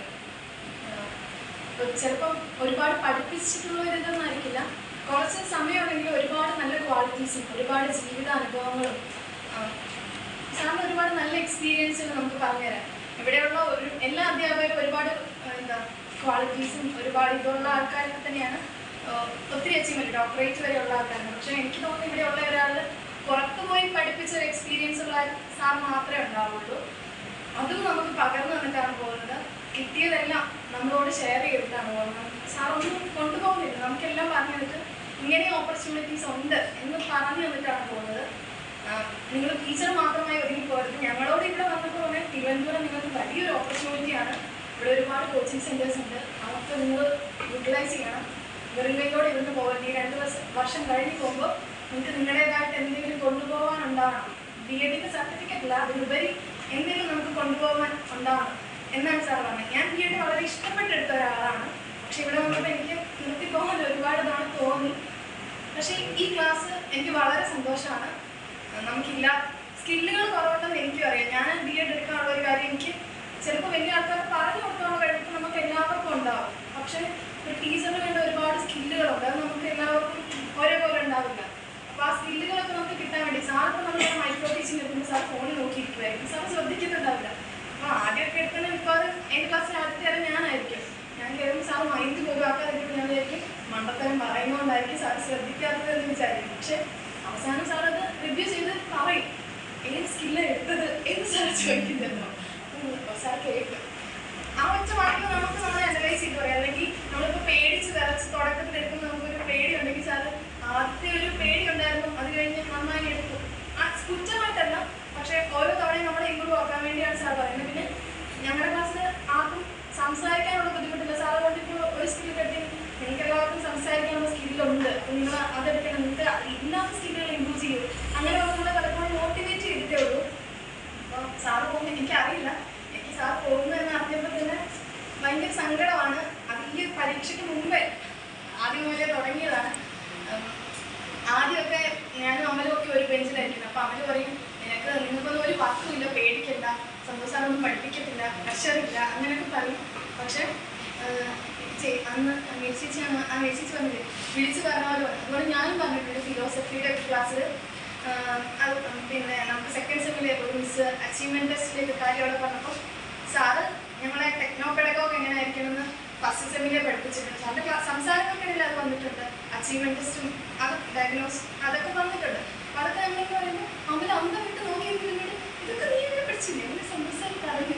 അപ്പോൾ സാർ പഠിപ്പിക്കും. അപ്പോൾ മറ്റുള്ളവരിൽ നിന്ന് കേട്ടതിന് ശേഷം അങ്ങനെയല്ല സാറ്. ഞങ്ങൾ സാറിനെ വിളിച്ചുകൊണ്ട് പോകാറുണ്ട്. സാറിനെ അവിടെ ഇരിക്കും. സാർ ചിലപ്പം ഉച്ചയ്ക്ക് കഴിഞ്ഞ് വെറുതെ ഇരിക്കാമെന്ന് വിചാരിക്കും. പക്ഷെ ഞങ്ങൾ സമ്മതിക്കാറില്ല. കിട്ടിയ സമയത്ത് ഞങ്ങൾ മാക്സിമം യൂട്ടിലൈസ് ചെയ്തിട്ട് സാറിനെ വിളിച്ചുകൊണ്ട് വന്നിട്ടുണ്ട്. പഠിക്കണമെന്നുള്ള ആഗ്രഹമല്ല, സാറിൻ്റെ സമാധാനത്തോടെ നമുക്ക് ഇരിക്കും. ഇവിടെ സാർ ഒരു വലിയ വർക്ക് തരുമോ അങ്ങനെയൊന്നും ഞങ്ങൾ ഇതുവരെ ഒന്നും ബുദ്ധിമുട്ടിച്ചില്ല. അപ്പോൾ ആ സന്തോഷത്തോടെ ഇരിക്കാൻ വേണ്ടി ഞങ്ങൾ ഇവിടെ കൊണ്ടുവന്നിട്ടുണ്ട് മിക്കവാറും. അതുകൊണ്ട് എന്താ ഇനി അതില്ലാന്ന് പറയുന്നത് ഭയങ്കര സങ്കടമാണ്. അടുത്ത ജൂണിൽ ഇങ്ങോട്ട് കയറി വരുമ്പോൾ സാറിന് എന്താണെങ്കിലും ഞങ്ങൾ മിസ് ചെയ്യും. നിങ്ങളെപ്പോഴും ഞാൻ കൊണ്ടാവില്ല. കാരണം നിങ്ങൾക്ക് ലെസൺ പ്ലാനൊക്കെ ഇനി ഉള്ളത് എങ്ങനെയാണെന്ന് എനിക്കും അറിയില്ല. ഞങ്ങൾക്ക് അത്രയും കൂടെ അറിയത്തില്ല. ഞങ്ങളുടെ ആദ്യത്തെ ലെസൺ പ്ലാൻ സാർ വായിച്ചു പോലും നോക്കിയിട്ടില്ല. സാർ വെറുതെ സൈൻ ചെയ്ത് തരിക ചെയ്തിട്ടുള്ളത്. പക്ഷെ ഫോർമാറ്റ് ഒക്കെ പഠിപ്പിച്ച് സാർ പഠിപ്പിച്ച പോലെയാണ് ഞങ്ങൾ എല്ലാവരും എഴുതി. പിന്നെ ഞങ്ങൾക്ക് നമുക്ക് ഉടായിപ്പത്തരൊക്കെ കാണിക്കാൻ സാർ കൂട്ടുന്നുണ്ട്. അപ്പോൾ നിങ്ങൾ 7 പേരില്ലേ, നിങ്ങൾ അങ്ങോട്ടും ഇങ്ങോട്ടും ഷെയർ ചെയ്ത് എഴുതിയാൽ മതി. എല്ലാവരും ഓരോന്ന് എഴുതൊന്നും വേണ്ട എന്നൊക്കെ പറഞ്ഞാൽ നമുക്ക് സാറിന് ഐഡിയാസ് ഒക്കെ പറഞ്ഞു തരും. അപ്പം അങ്ങനെയുള്ള ഇനിയുള്ള ആളുകൾക്കൊന്നും കിട്ടുമെന്നൊന്നും അറിയത്തില്ല. അപ്പോൾ ആ ഒരു സങ്കടമൊക്കെ ഉണ്ട്. പിന്നെ ഞങ്ങളാരും അത്ര ഫാസ്റ്റിൽ സബ്മിറ്റ് ചെയ്യുന്ന ആൾക്കാരല്ല, എല്ലാവരും വെയിറ്റ് സബ്മിറ്റ് ചെയ്യുന്ന ആൾക്കാരാണ്. അവസാന ദിവസം സാർ പറയും പേര് കാണിക്കാൻ സമയമായിട്ടില്ല, അപ്പോൾ കണ്ടെന്നാൽ മതി എന്ന് സാർ തിരിച്ചു തന്നത്. അപ്പോൾ ഞങ്ങൾ പേര് കാണിക്കേണ്ട സമയം സാർ പോകാനായതുകൊണ്ട് ഈ അടുത്തുകൊണ്ട് എല്ലാ സൈൻ ചെയ്യിച്ച് കൊണ്ടുവന്നു. അപ്പോൾ എന്താ എനിക്കറിയില്ല, ഭയങ്കര എന്താ സങ്കടമുണ്ട് സാർ പോകുന്നത്. തിരിച്ചു വരുമ്പോൾ സാർ വരില്ലാന്ന് നോക്കുമ്പോൾ ഭയങ്കര സങ്കടമാണ്. പിന്നെ ഞങ്ങൾക്ക് സെക്കൻഡ് സെമ്മിൻ്റെ ഒന്നും ഒപ്പുകളൊന്നും കിട്ടിയിട്ടില്ല. ഇനി പുതിയ ആളെ കൊണ്ട് ഒപ്പിടയ്ക്കാൻ ഓരോ ടെൻഷനുണ്ട്. അപ്പോൾ ഞാൻ സാറിൻ്റെ വീട്ടിൽ പോയിട്ടാണെങ്കിൽ ഒപ്പ് വാങ്ങാൻ റിട്ടയർഡ് ആവണം. അപ്പോൾ അതുകൊണ്ട് നമുക്ക് ഒപ്പ് കിട്ടാറ്. അപ്പോൾ അതിനുള്ള വർക്ക് ചെയ്തിട്ട് അതിന് വാങ്ങണം എന്നുള്ള രീതിയിലാണ് ഞാൻ ഇരിക്കുന്നത്. അടുത്ത സെമ്മിൽ ആൾ നോക്കട്ടെ, അതിരുന്നയാളാണ്. അങ്ങനെയാണ് ഞാൻ വിചാരിച്ചു വെച്ചിരുന്നത്. ഇനി എൻ്റെ കടമയിലേക്ക് നന്ദി പറയുക എന്നതാണ് ഈ ഒരു ചടങ്ങ്. ഇത്രയും അടിപൊളിയാക്കി തീർത്തത് നിങ്ങൾ നന്ദി പറഞ്ഞാൽ തീരത്തില്ല. കാരണം ഞങ്ങൾ ഫസ്റ്റ് ഇയേഴ്സ് പരീക്ഷാ തിരക്കിലായിരുന്നപ്പോഴും മീറ്റിങ്ങുകൾ കൂടാനും ഇതുപോലെ കളറാക്കാനും ഒക്കെ സഹായിച്ചത് ഞങ്ങളുടെ സീനിയേഴ്സ് ചേച്ചിമാർ പ്രേമിച്ചേട്ടനൊക്കെ കൂടിയിട്ടാണ്. അപ്പോൾ എന്താ പേരെടുത്ത് അല്ല എൻ്റെ ഹൃദയത്തിൻ്റെ ഭാഷയിൽ തന്നെ എല്ലാവരോടും ഇത്രയും അടിപൊളിയാക്കി തീർത്തത് നിങ്ങളോട് എല്ലാവരോടും നന്ദി പറയുന്നു. നമ്മുടെ ഇന്നത്തെ ചീഫ് ഗസ്റ്റ് സാറ് എന്താ സാറിനോട് നന്ദി മാത്രമേ ഉള്ളൂ. ജീവിതത്തിൽ ഒരു നല്ല അധ്യാപക അല്ലെങ്കിൽ ഒരു റോൾ മോഡൽ, അങ്ങനെ നമുക്ക് ഇപ്പോഴും റോൾ മോഡൽ ഒരുപാട് റോൾ മോഡൽസിനെ കണ്ടിട്ടാണ്. പക്ഷെ ഇങ്ങനെ അധ്യാപകരുടെ ഇടയിൽ നിന്ന് എനിക്ക് ഇവിടെ നിന്ന് കിട്ടിയ ഏക റോൾ മോഡൽ സാറ് മാത്രമാണ് ഈ ഒരു സമയത്തിനുള്ളിൽ. അപ്പം സാറിനോടുള്ള നന്ദി വളരെ സ്നേഹത്തോടെ ചെറിയ സങ്കടത്തോടെ തന്നെ അറിയിക്കാൻ. സാർ പോകുന്നതിന് എനിക്ക് ഭയങ്കര സങ്കടമുണ്ട്. എങ്കിലും ഇത്രയും സമയം ഉച്ച കഴിഞ്ഞുള്ള സാറിൻ്റെ ബാക്കി കാര്യങ്ങളൊക്കെ മാറ്റി വെച്ച് ഞങ്ങളുടെ കൂടെ സെലിബ്രേറ്റ് ചെയ്യാൻ വളരെ നന്ദി.